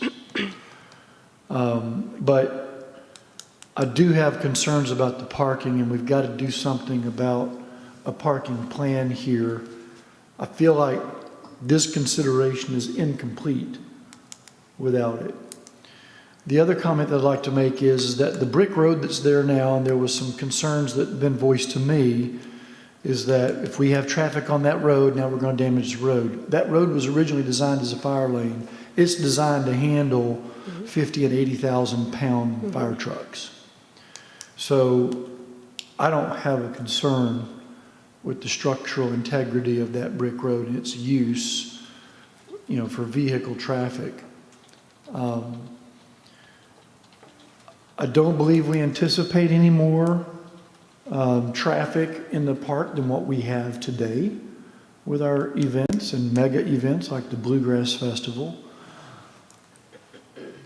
We are looking at the events, a number of events that we're holding in Farmers Branch, and trying to find ways to improve our efficiency and use of resources, and perhaps reduce and combine some of those events. And so perhaps we'll have fewer events, but with this particular building, I would anticipate we're going to have weddings constantly, or events in this one building constantly. So I do anticipate that the traffic at this particular site is going to increase, which further drives a need for a plan for parking. And we just don't have that right now. We can build a parking lot in a flood zone, right?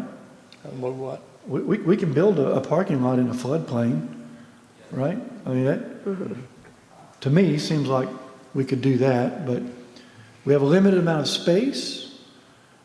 We have a configuration to deal with, and again, I think I really feel like this is incomplete without a parking plan.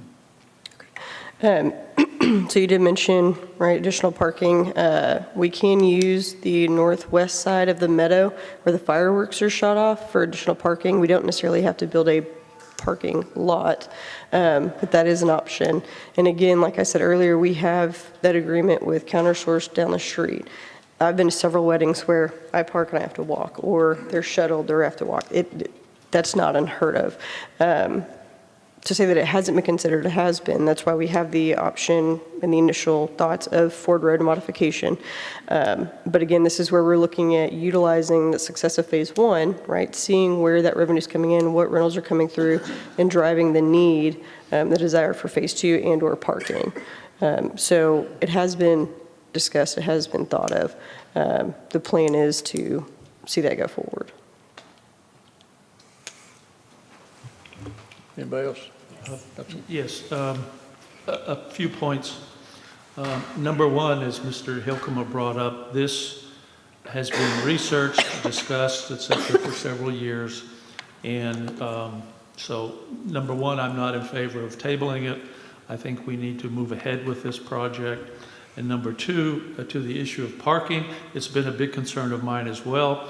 But if we're talking about having birthday parties, weddings, special events here, I don't know how many people we're talking about, but a couple hundred, a few hundred, I don't know. I don't know what the exact total capacity would be here, and the fire department will dictate that, how many people can be put in there. But as has been said, for the Bloom and Bluegrass Festival, which I think the attendance has always been going up, we have that there, and I think last year we had over 6,000 people. And we're managing it without a parking lot in the park. And I think we can do that in the future. I have also parked down Ford Road, there in the commercial parking lot, and walked, or there are shuttles that are always running, or golf carts or something like that. And with this loading zone here, I mean, that would be to bring, you know, the food, the beverages, musical equipment, et cetera, to be dropped off, to brought in there for a quinceañera, for a wedding, or what have you. And so I don't see that the parking is something that we should delay the project over. And as has been addressed, and I think we've all gotten emails about people thinking, you know, we were going to turn Farmers Branch Lane into something which we're not. I don't know where those stories came from either, but I don't think the idea of a historical park and this is 28 acres, I believe, so it's one of the largest ones we've got, and we're not going to have any others like this. I think it would be a little perverse to say, well, let's put in a big, huge parking lot, because it'd have to go in the middle of it, basically, where we have the 75th Farmers Branch anniversary and a lot of the other special events we've had, the July 4th events. But I do think we need to move on with this. So my only concern is the grant money. This comes back to, if my understanding is correct, that you guys, that we pay the money, then you submit it for reimbursement. Correct. And that's in the budget to be able to do that? So this is where the 1.4, we already have 2.4 allocated, right? So we're covering at this point what we promised to EDA. Very good. Councilman? So I just have a few comments. So I just want to be clear. I think this is a good project for the historical park. I think the concern has been, at least for me, that I want to make sure it's done right, and I want to make sure that it fits within the park. And so I recognize, that's why I had a question during study session where I was curious to understand the timeline that we're working under for the grant, which my understanding is we have to start construction by May the 10th of 2024, and it has to end by May the 10th, 2027. Is that right? Everything has to be completed. Yeah. And so I think we need to make sure we make a decision sooner rather than later. But I think while I plan to support this, but as it progresses forward, I think one thing that's important to do is think about what the future of the park is going to look like, and also taking into consideration the parking issues. I'm just kind of thinking logistically, and I've been to the historical park and seen people set up for weddings, and I see them running from the parking lot that's near the main entrance to, they're just cutting across the grass and getting to where they need to go. And, you know, there's a, you know, woman with a dress running, you know, and so logistically it can be a little bit inconvenient, and not to mention what I probably didn't witness, which was catering and other people entering the historical park. And so I think we need to be more thoughtful about those logistical issues that people may experience, because if we don't address them, people are going to find a way to address them themselves. I mean, I've had a wedding where my friend is in Illinois, and we couldn't find convenient parking, and she said, oh, just park on the grass, it'll be fine, no one's going to say anything. And so people will find a more convenient avenue, whether it's allowed or not. So I just want to make sure we're thinking about the way people are going to be utilizing our park. And then also, like I said, thinking about the future plans for the park. I think that's important.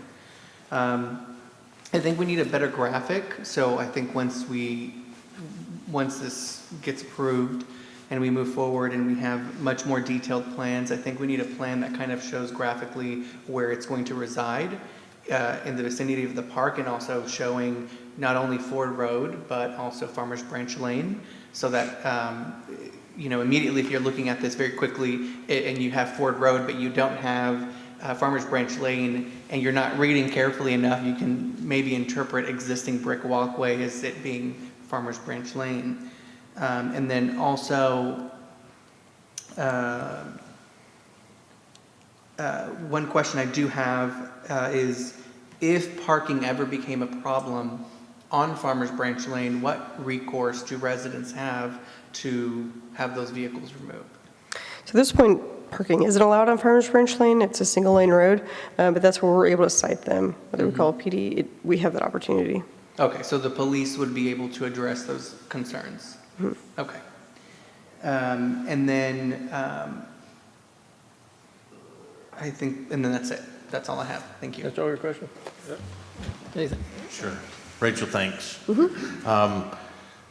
Two questions. You made a mention regarding the parking that's in this particular slide designated as yellow for both the handicap and the loading zone is being potentially movable. Did I hear that correctly? I mean, it's So the loading zone is currently in the scope.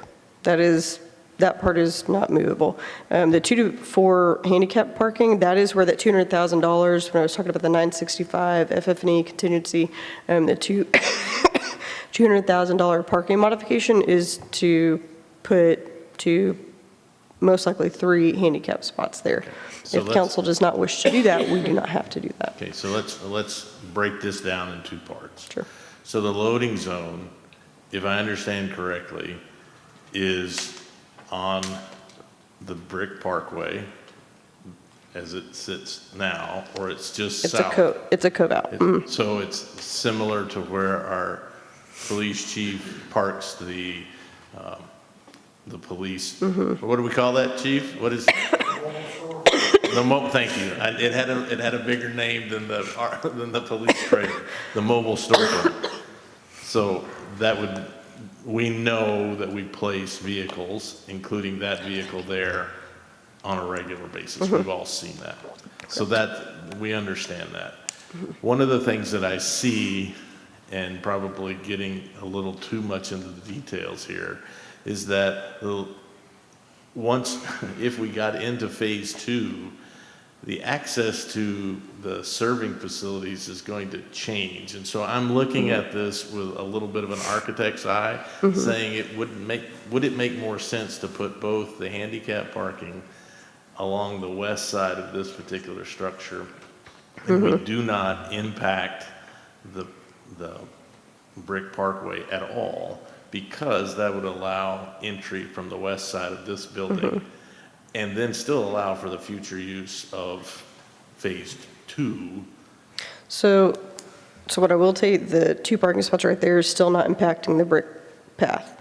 And again, this is something that we'll be bringing forward at a later point, $200,000 contract. So at that point, you would have the option to say, I would be able to give you more detail what exactly that's going to look like. That's fine. Right now, the $200,000 is encompassing the plan. Okay. So I think I'm comfortable with moving ahead.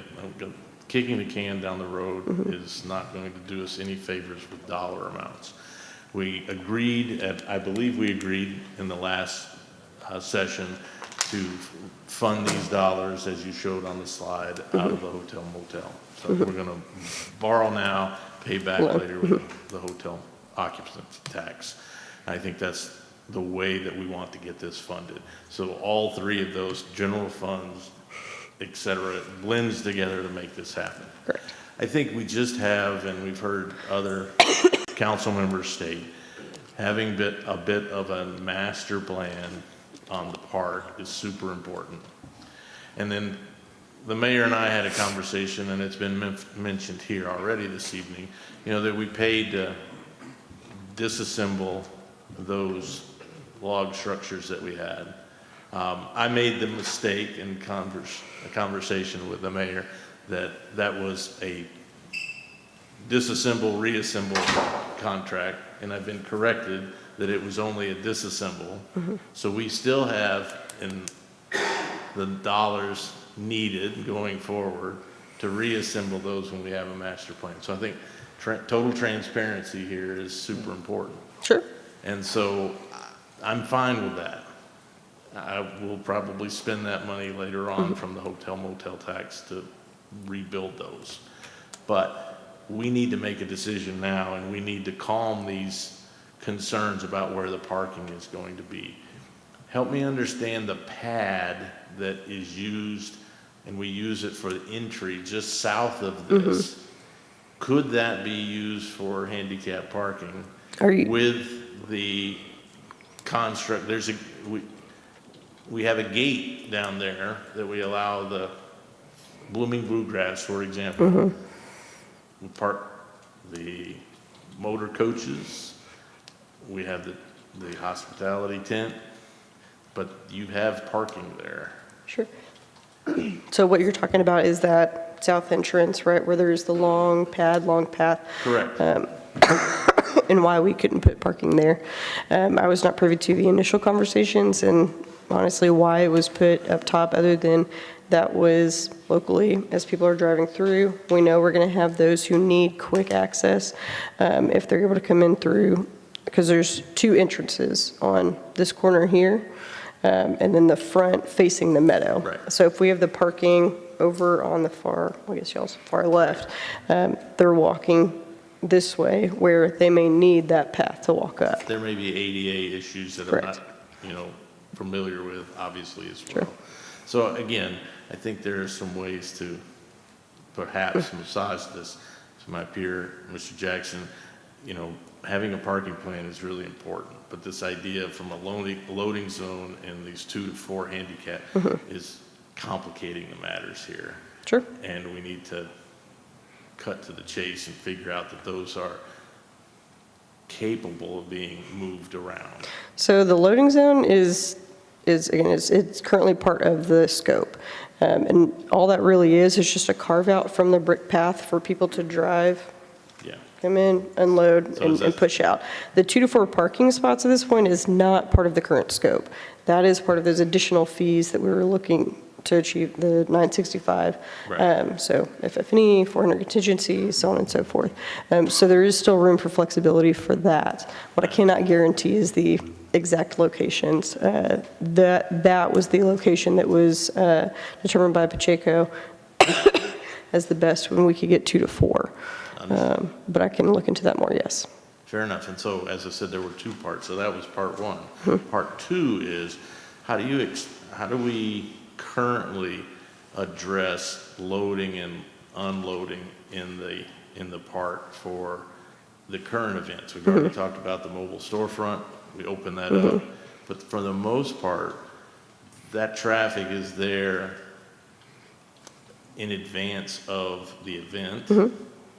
And so in these cases, my daughter works, and I mentioned this before, my daughter works in the floral event business. And so they have to be there in advance, and then they're done and they move their vehicles off.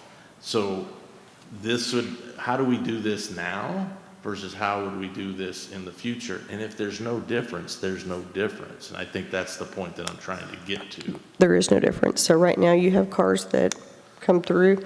They may drop off if they're at the gazebo or at the church. They drop off what they need to, and then they go back and park. Thank you. That's the point I was getting to. Thank you very much. You're welcome. Happens. All right.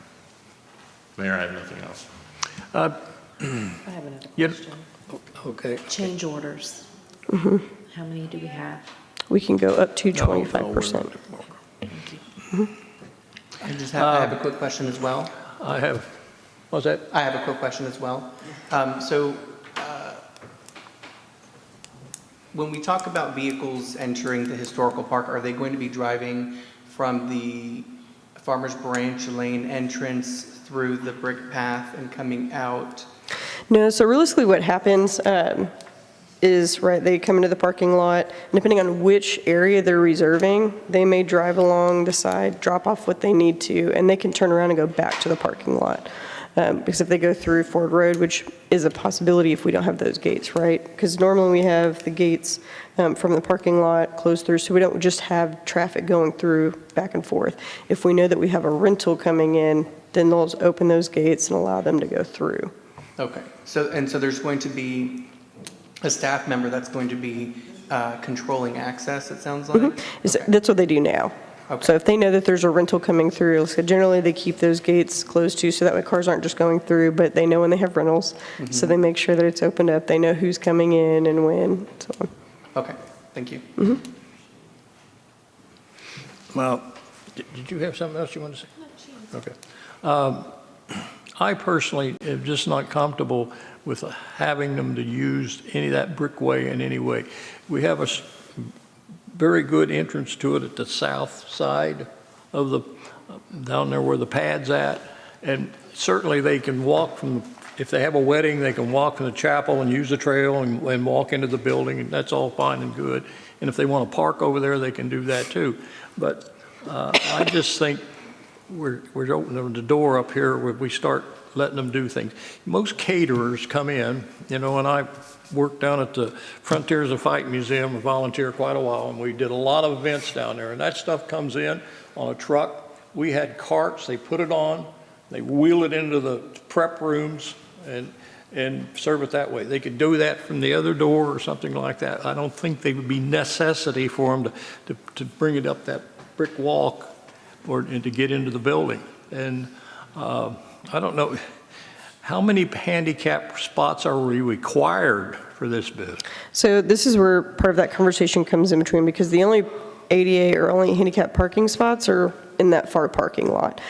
So this was to accommodate those coming into the rental, having a few near the event center itself. Otherwise, they're having to walk all the way from the parking lot here. So again, if the parking spots are the sticking point, that is something we're able to move away from at this point. Yeah. Because that is not included in the current scope. Those were in those additional fees.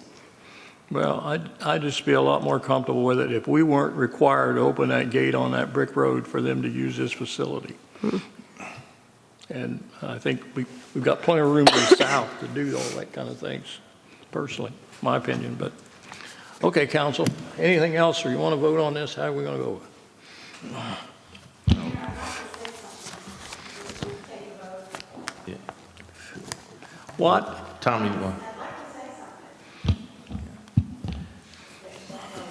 it's up to the mayor for the... One more comment, and that's it for public participation. Parking, smarking. You're missing the point. This facility will accommodate more Girl Scouts for camp, more people for the teas that they have, for the father-daughter, more of everything that currently citizens can't get tickets to because it sells out within hours of the park opening the facilities, the reservations. This is an event center for the citizens. Forget about the weddings, forget about everything else. This will enable the park to serve more citizens. So we can be hung up on parking but that's not really the focus of what this project's about. It's making the park more accessible for all our citizens. That's what we're asking you to do. It's been at least 10 years in the making. Just make it happen before I die, please. Council? Thank you. So I'll go back. I think if we're comfortable, if staff is comfortable, let's do that. If staff is comfortable at relooking at the parking for the handicap perspective, we recognize parking on the far, let me get it right, west side of the park exists now, and I think that's where you said there's 60 spaces. And so, you know, shuttle service, we've already talked about that, but that could be going down the Brick Parkway, they could walk. But if we can move car traffic attending this event off of the Brick Parkway, I think is really where I'd like that to land. And using the gate that's to the south of this that we used as the backdrop to the motor coaches and the hospitality tent at Blooming Bluegrass. I still think you get the ability to use that parking. Tommy, I think you're shaking your head. I got in trouble once before for calling somebody out like that. But I think we're still talking about getting the physical building here. It's about where we put and how we ingress and egress to that particular. That's the details that I don't think there's a comfort level yet amongst the council here. I want the building there because I think the building is going to be a winner in a multitude of fronts. So I think it's just the parking issues that we have here, and let's use that to the best of our ability. And so I'll leave it at that. And so, Mayor, if you have no other comment, I'd like to make a motion that, let's make sure I have the right, here we are. I'm going to move that we approve resolution number 2023-018. And I guess we're going to have to do modifications, no modifications, because parking is, am I approving this one? So if I say as presented, am I buying the parking as listed? Parking's not part of the scope. The loading zone. Parking is not part of the scope, but the 965 is included in that 1.5. So you have the opportunity to include the 200, and we plan forward, or you remove the 200, and then we would have to request it later. Well, what you have before you is the contract as bid. Now, we want to do a change order, we'll come back later with a change order. Yeah, So we've heard that already. So, okay. I'll make the motion as presented and leave it at that. Okay, Second. we have a motion by Councilman Herrick. Do I have a second? Second. Second by Councilman Roman. Okay, let's see, we're still off of, let's hear, raise your hand, front. Okay, it's motion unanimous. Okay, it's passed. Thank you. Thank you. Okay, next is M6. It's a approved resolution 2023-021 authorizing city manager to execute a professional service agreement with Freeze and Nichols to perform phase 2 of the lead and copper rules revision of LCRR or EPA compliance in the amount of $265,608 and take appropriate action. Good evening, Mr. Mayor, members of council. My name is Ryan Sauter. I am your Director of Public Works. And you're in for a treat tonight because this is my first council presentation. And it's after 10 o'clock, so I'm somewhat delirious. And I'm going to need that because that's the only way to make EPA interesting at all. Next thing I have to do is find my presentation.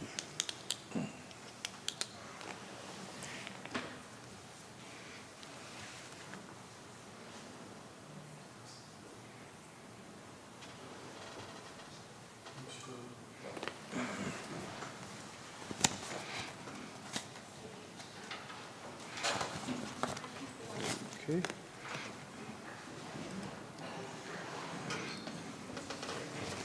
Ryan, it may be, check the 131 folder if you had bumped it.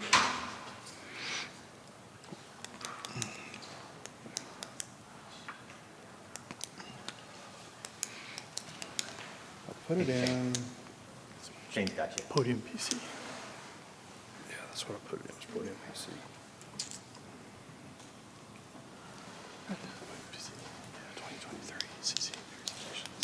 Check the January 31st. There it is right here. Oh, okay, there it is. All right. Yep, that's it. There we go. All right, see, told you, already a little delirious. All right, so LCRR, Lead and Copper Rule Revision Compliance Plan. This is a 5-phase. What's that? This? Oh. This is a 5-phase project to bring us to compliance. This was presented by the EPA along about 2019. and it is a very comprehensive plan. That's why we're performing this in 5 phases. And here we go. The lead and copper rule revision plan. Every city or every water supply in the state of Texas or in the country now has to provide a lead service line inventory list no later than October 16th, 2024. This includes all the public and private service lines. So the city side up to the meter, from the meter to the residence or building. This includes identification of non-lead service lines, lead service lines, galvanized lines, which will require replacement, and lead status unknown. Just for the record, these bottom 3, the lead service line, the galvanized, and the lead status unknown, they will require annual notification to every resident that's been identified in that situation. This information will be updated annually, and depending upon your sampling schedule, tri-annually, which would be every 3 years. The tabular version of this inventory will be publicly made available at City Hall or on the website.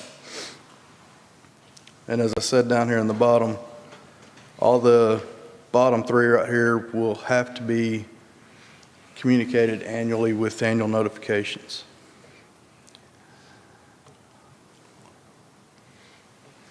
TCEQ has released its official guidance for this, for the Texas-based utilities to comply to the EPA LCR requirements. EPA has not released all of its information yet, so this is still a fluid situation. It is growing every day with new regulations, and we are doing our best to keep up. That's why we are hiring Friesen Nichols to assist us with this. They have put out the service line inventory spreadsheet, which we have already started using or utilizing. The confirmation of all water mains that were installed in 1989 or newer will be considered non-lead.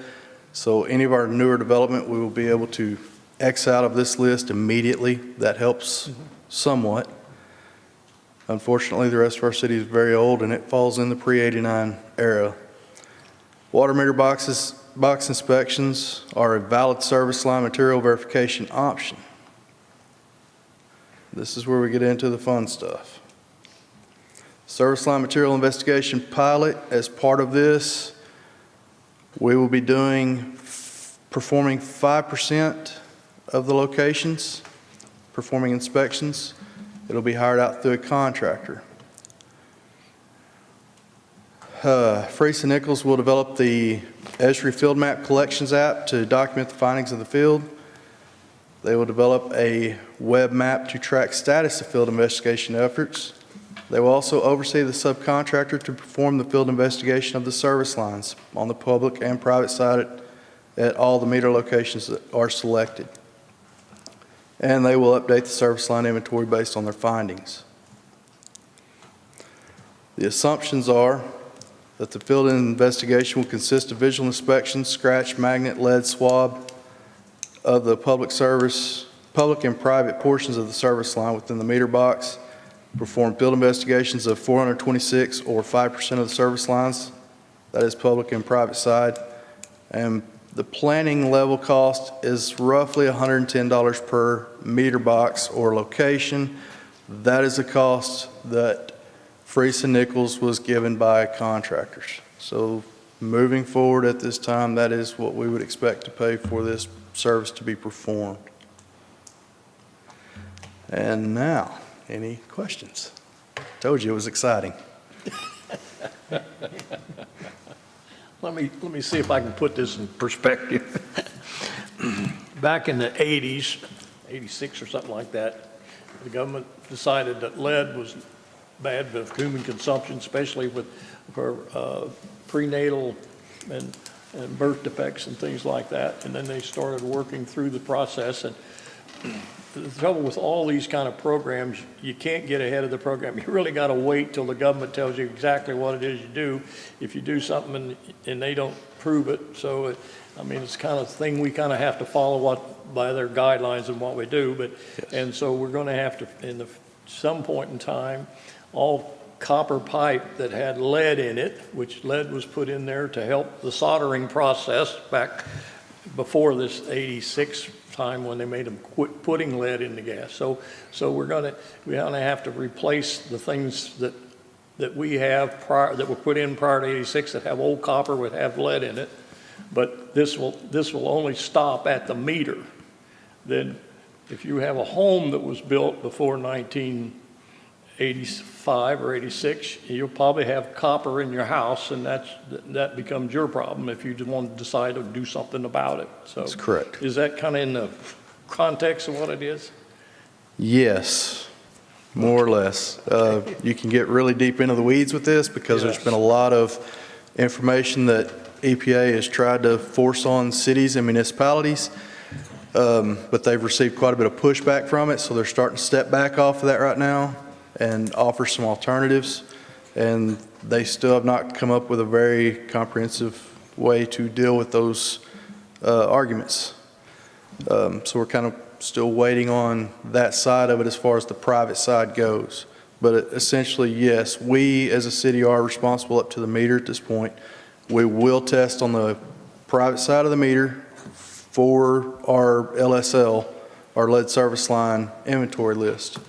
And that will include a scratch test or a magnetic test or a swab test to determine the presence or what the material is. Okay. And we've been doing record checks on this water check. Is that right, Ben? Regular.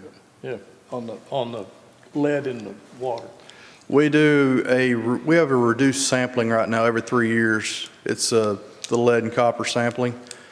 Right now we're on a reduced schedule. We do 30 samples every 3 years. That's going to be updated with this new process. And based on what we find, when we create our inventory, that sampling batch may actually increase. We'll have to sample the majority of these locations the first year, and depending on what our action levels are through that sampling, they will reduce our sample sites or sample locations based on that information at that time. So we're looking at probably 2024, 2025, we'll do a major sampling, and then the following year we should get our reduced sample requirements. Okay. Like I said, it's a very complicated, it's quite comprehensive, and anything you do with the EPA is. Council questions? Thank you, Ryan. So these early phases of this project are really just about understanding what we've got out there. Yes, sir. That's what we're approving tonight, is a contract with Freese & Nichols to help us understand that. Yes. Phase 5, however, is line service replacement. Yes, and that is where things start to get a little bit sketchy because they're still throwing funding out there. They're presenting funding options right now, but they're not being very forthcoming with the information as far as how they're going to offer these funds, what funds are going to be made available. Earlier this week, they offered $500 million to the city of Philadelphia as part of their lead service removal program under the new Infrastructure Act that Joe Biden has put together. We wouldn't qualify for anything like that right now. They have specific criteria that they're using for the larger cities, and they're similar to what we use for our block grant money. Similar patterns, similar criteria. So we wouldn't qualify for that large amount of money like what Philadelphia got. Sure. And as far as the private side, they're trying to determine what funds are going to be offered for that and how they're going to cover that, because they know that the cities can't absorb that kind of cost.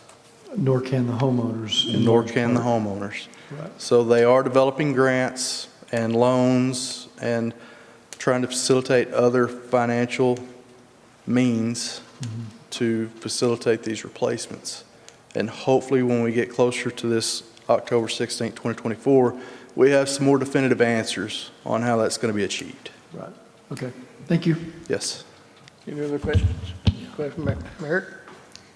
Ryan, thanks for the presentation, and EPA is always fun, and I did catch it's a fluid, environment. So, Literally. Yes, literally.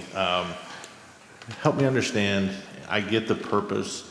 I guess I'm not quite 100% sure on, are we testing all our spots? Every one of them will get tested at some point. Very good. Okay, that's the clarification. Everything that is pre-1989 is going to get tested. Okay, that's what, because I Yes. heard sampling, and then I heard. Right now, so I we're was trying to understand. the sampling is just to start our lead service line inventory and Okay. give us an idea of what areas Okay. are probably going to be infected with the lead. And so will all of them be sampled by the end of this particular contract, which No. is October? So that's the other clarification. So Yes, that is part of Phase 3, Phase 4, and a lot of that information is going to come from, so Phase 3 and Phase 4 will be based on what we learn in Phase 2. Right. What kind of inventory we can build, how many areas we can rule out because of the post-1989 construction. We've had some Renaissance development within the city where older areas have been redeveloped with newer homes, and those are all things that Freese and Nichols is also looking into so that they can exclude those locations. Because any location we can exclude, that's money saved. So it's a long process. Fair enough. You've couched it for me to understand that they'll all get tested that are Yes. pre-89. Yes. And so that's fine, and it's not necessarily occurring in this particular contract window for Correct. October of '24. So I'm fine. Thank you very much. Okay. Any other questions? Okay, council? Councilman Merritt? Mr. Mayor, I'd be happy to make a motion to approve resolution number 2023. Double check I get it right again. Yes, I got it right. 2023-027 as presented. Okay, you have a motion? Second. Councilman Jackson, second. All those in favor, raise your right hand. We have unanimous vote of 5 on that, passes. Okay, we're Consultant Group LLC for professional engineering surveying service relating to Phase G of the landfill gas collection system at the Camelot landfill, an amount of $323,250, and take appropriate action. Shane? I guess we're past good evening, Mayor, Council. Anyway, original job I was hired for when I came in was a landfill administrator. So I thought for sure going through my presentations, I'd have something on landfill gas. I didn't, so I was shocked. So I actually had to create one on this. By now I've talked about everything I thought in terms related to landfills. So far, I guess the threshold has not crossed the point where I've had to present y'all on this. That being said, quick background, I know most of y'all are new to the council just in terms of the landfill. The city owns Camelot Landfill. It's actually located within the city limits of Louisville, Texas. Back in August 2017, after a very long project of mine, starting in 2010, we got the amendment to expand the disposal capacity of the landfill. So your new permitted disposal capacity is 53,200,000 cubic yards of waste. We have a contract with Camelot Landfill TXLP. That's a wholly owned subsidiary of Republic Services. They operate the landfill for us, set the gate rate. So in terms of landfill gas, which is what we're talking about tonight, it's a natural byproduct of just the decomposition of organic material. The biggest components are typically methane and carbon dioxide. Those don't smell, so when you go past the landfill, that's not what you smell. You smell the 1% of gas that makes up a little portion that's left over. Methane is very combustible, but the reason why I have to do the landfill gas design is because it's a very potent greenhouse gas. So we got to be able to capture that, and we run it through a flare, or we sell it to someone to make electricity with at the moment. Both those change it from methane to carbon dioxide, which is less potent. So we have new source performance standards, which is a federal regulation, came down from EPA, which like we just got to hear about. unlike the one previously where it's kind of still to be determined. These are very set in stone. And once you got the expansion, that puts you into the requirement where you have to put a gas collection system in every so many years based upon how old the waste is. This is what it's a picture of an idyllic, in this case, landfill gas well over on the eastern side of the landfill. There's no activity going on in that area. On the left is kind of a diagram of what it looks like. You drill a hole with a very large drill rig, put in a slotted pipe, you backfill it with gravel or some other aggregate material up to a certain point, then you fill it with bentonite to seal it, hydrated bentonite to seal it at the top. You essentially create a vacuum. So there's a large set of blowers on the other side of the landfill that basically suck the gas out of the pipes across the landfill. That's a very simplistic view of what happens, what you're designing. And then this diagram I provided for y'all is it kind of shows you the full scope of what goes on. To add to this, at our landfill, we have an older portion of landfill that's pre-subtitle D, which subtitle D is regulations passed by EPA back in the 90s. So the liner standards back in the time when the first site was built in the early 80s, it just required a soil liner. Nowadays, it's not acceptable. You have to have compacted soil at 2 feet with certain permeability. You want a very thick plastic liner that's fused together over top of that, so you have a dual liner system. In order to get our permanent expansion, we have to construct very soon what's called an overliner. So now we're going to put a plastic liner on top of the pre-subtitle D area. So one of the big challenges we have with this, what's upcoming, one, we're going to be putting a gas collection system in a very active portion of landfill. We did a little bit of that with the last one we did. But going forward, that's what we're going to face every time. Plus, we got this new thing we got to deal with, which is this overliner system. And how do we drill down to that? How do we make sure we don't damage it? Plus, we got wells that are going to need to come up through it that are already existing, like the one I showed you. This one, we'll have to put a liner around this. So we've kind of got the high-level design in place. We had got the expansion, but now we get to the nitty-gritty. And so the price you're seeing this time is a little higher than normal for gas collection system design. That's why I made the regular session.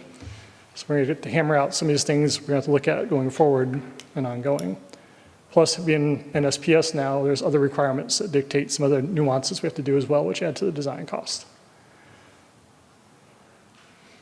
Any questions about landfill gas design? So this is just for the design of the system itself. This is not the actual installation yet. Really, nothing? Come on, y'all. I waited all night to get up here. Shane, you know I'll ask a question on this. I asked Ben in our one-on-one, help me understand, we're calling this Phase G of the landfill. Where are we from A to H, if you will? We've already done A, B, C, D, E, F. We're on G. So this is our 6th time we've added to the landfill gas collection system. Okay. Is it a different area, or is it just an You're now at the point where we're going to start going back over older. We'll have a little bit of area that we haven't touched yet. Okay. But that's the crux of my question, that this is. Some of it is that, but now we're starting to go back in areas we've already been. So have a look at this diagram right here. We talked about the slotted pipe. We got to stop the slotted pipe. Slotting can't occur above the ground. Gotcha. So we essentially cannot suck any gas above those slotted pipe. So guess what? We've now filled way above this original gas well. We just keep extending the pipe by fusing new solid pipe above that.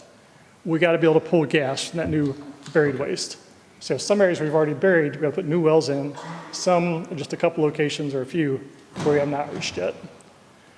So we'll have a combination of that going on. So all this gets into the design. How do you build a gas system where you're going to run these very heavy machines over top of it? The one thing you don't want a gas collection system is water to collect in a low spot.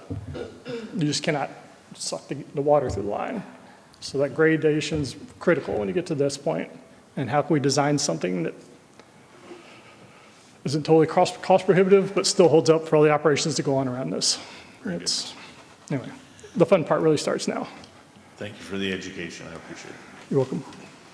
Shane, is this still part of the stuff that we collect and burn off or create electricity with? Yes, sir. Let's go into that system. Yes, sir. How many houses are we estimating right now we've created enough electricity for? I think it makes 3.2 megawatts. So depending upon the size of the home, as homes get bigger, although I guess you get more efficient with electricity as well. It's a good question. I'll have to go back and look at that number. But that's the typical design standard for the 2 engines we have out there. We'll be looking at that in the near future about, we want to go a different route here pretty quickly, but. Do we burn any of it off? Yes, sir. We do have to do some of that. Yeah, so phase F, we bought the flare a while back. We had to buy a new flare because our old flare could not handle the amount of gas we now produce at that landfill. We had to have a bigger one. When this plant goes down, we had to have a flare capable of handling all the gas that came from the hill. And so that was our last gas project, along with a few wells. Any more questions? Motions? Mayor, I make a motion to approve resolution number 2023-29 as presented. Okay, a motion before you made by Councilman Merrick. Do I have a second? Second. Second by Councilman Roman. All those in favor, raise your right hand. Pass unanimously. Thank you. Thanks, Shane. Yes, sir. Okay, item M8 is to elect a deputy mayor pro tem and take appropriate action. Council?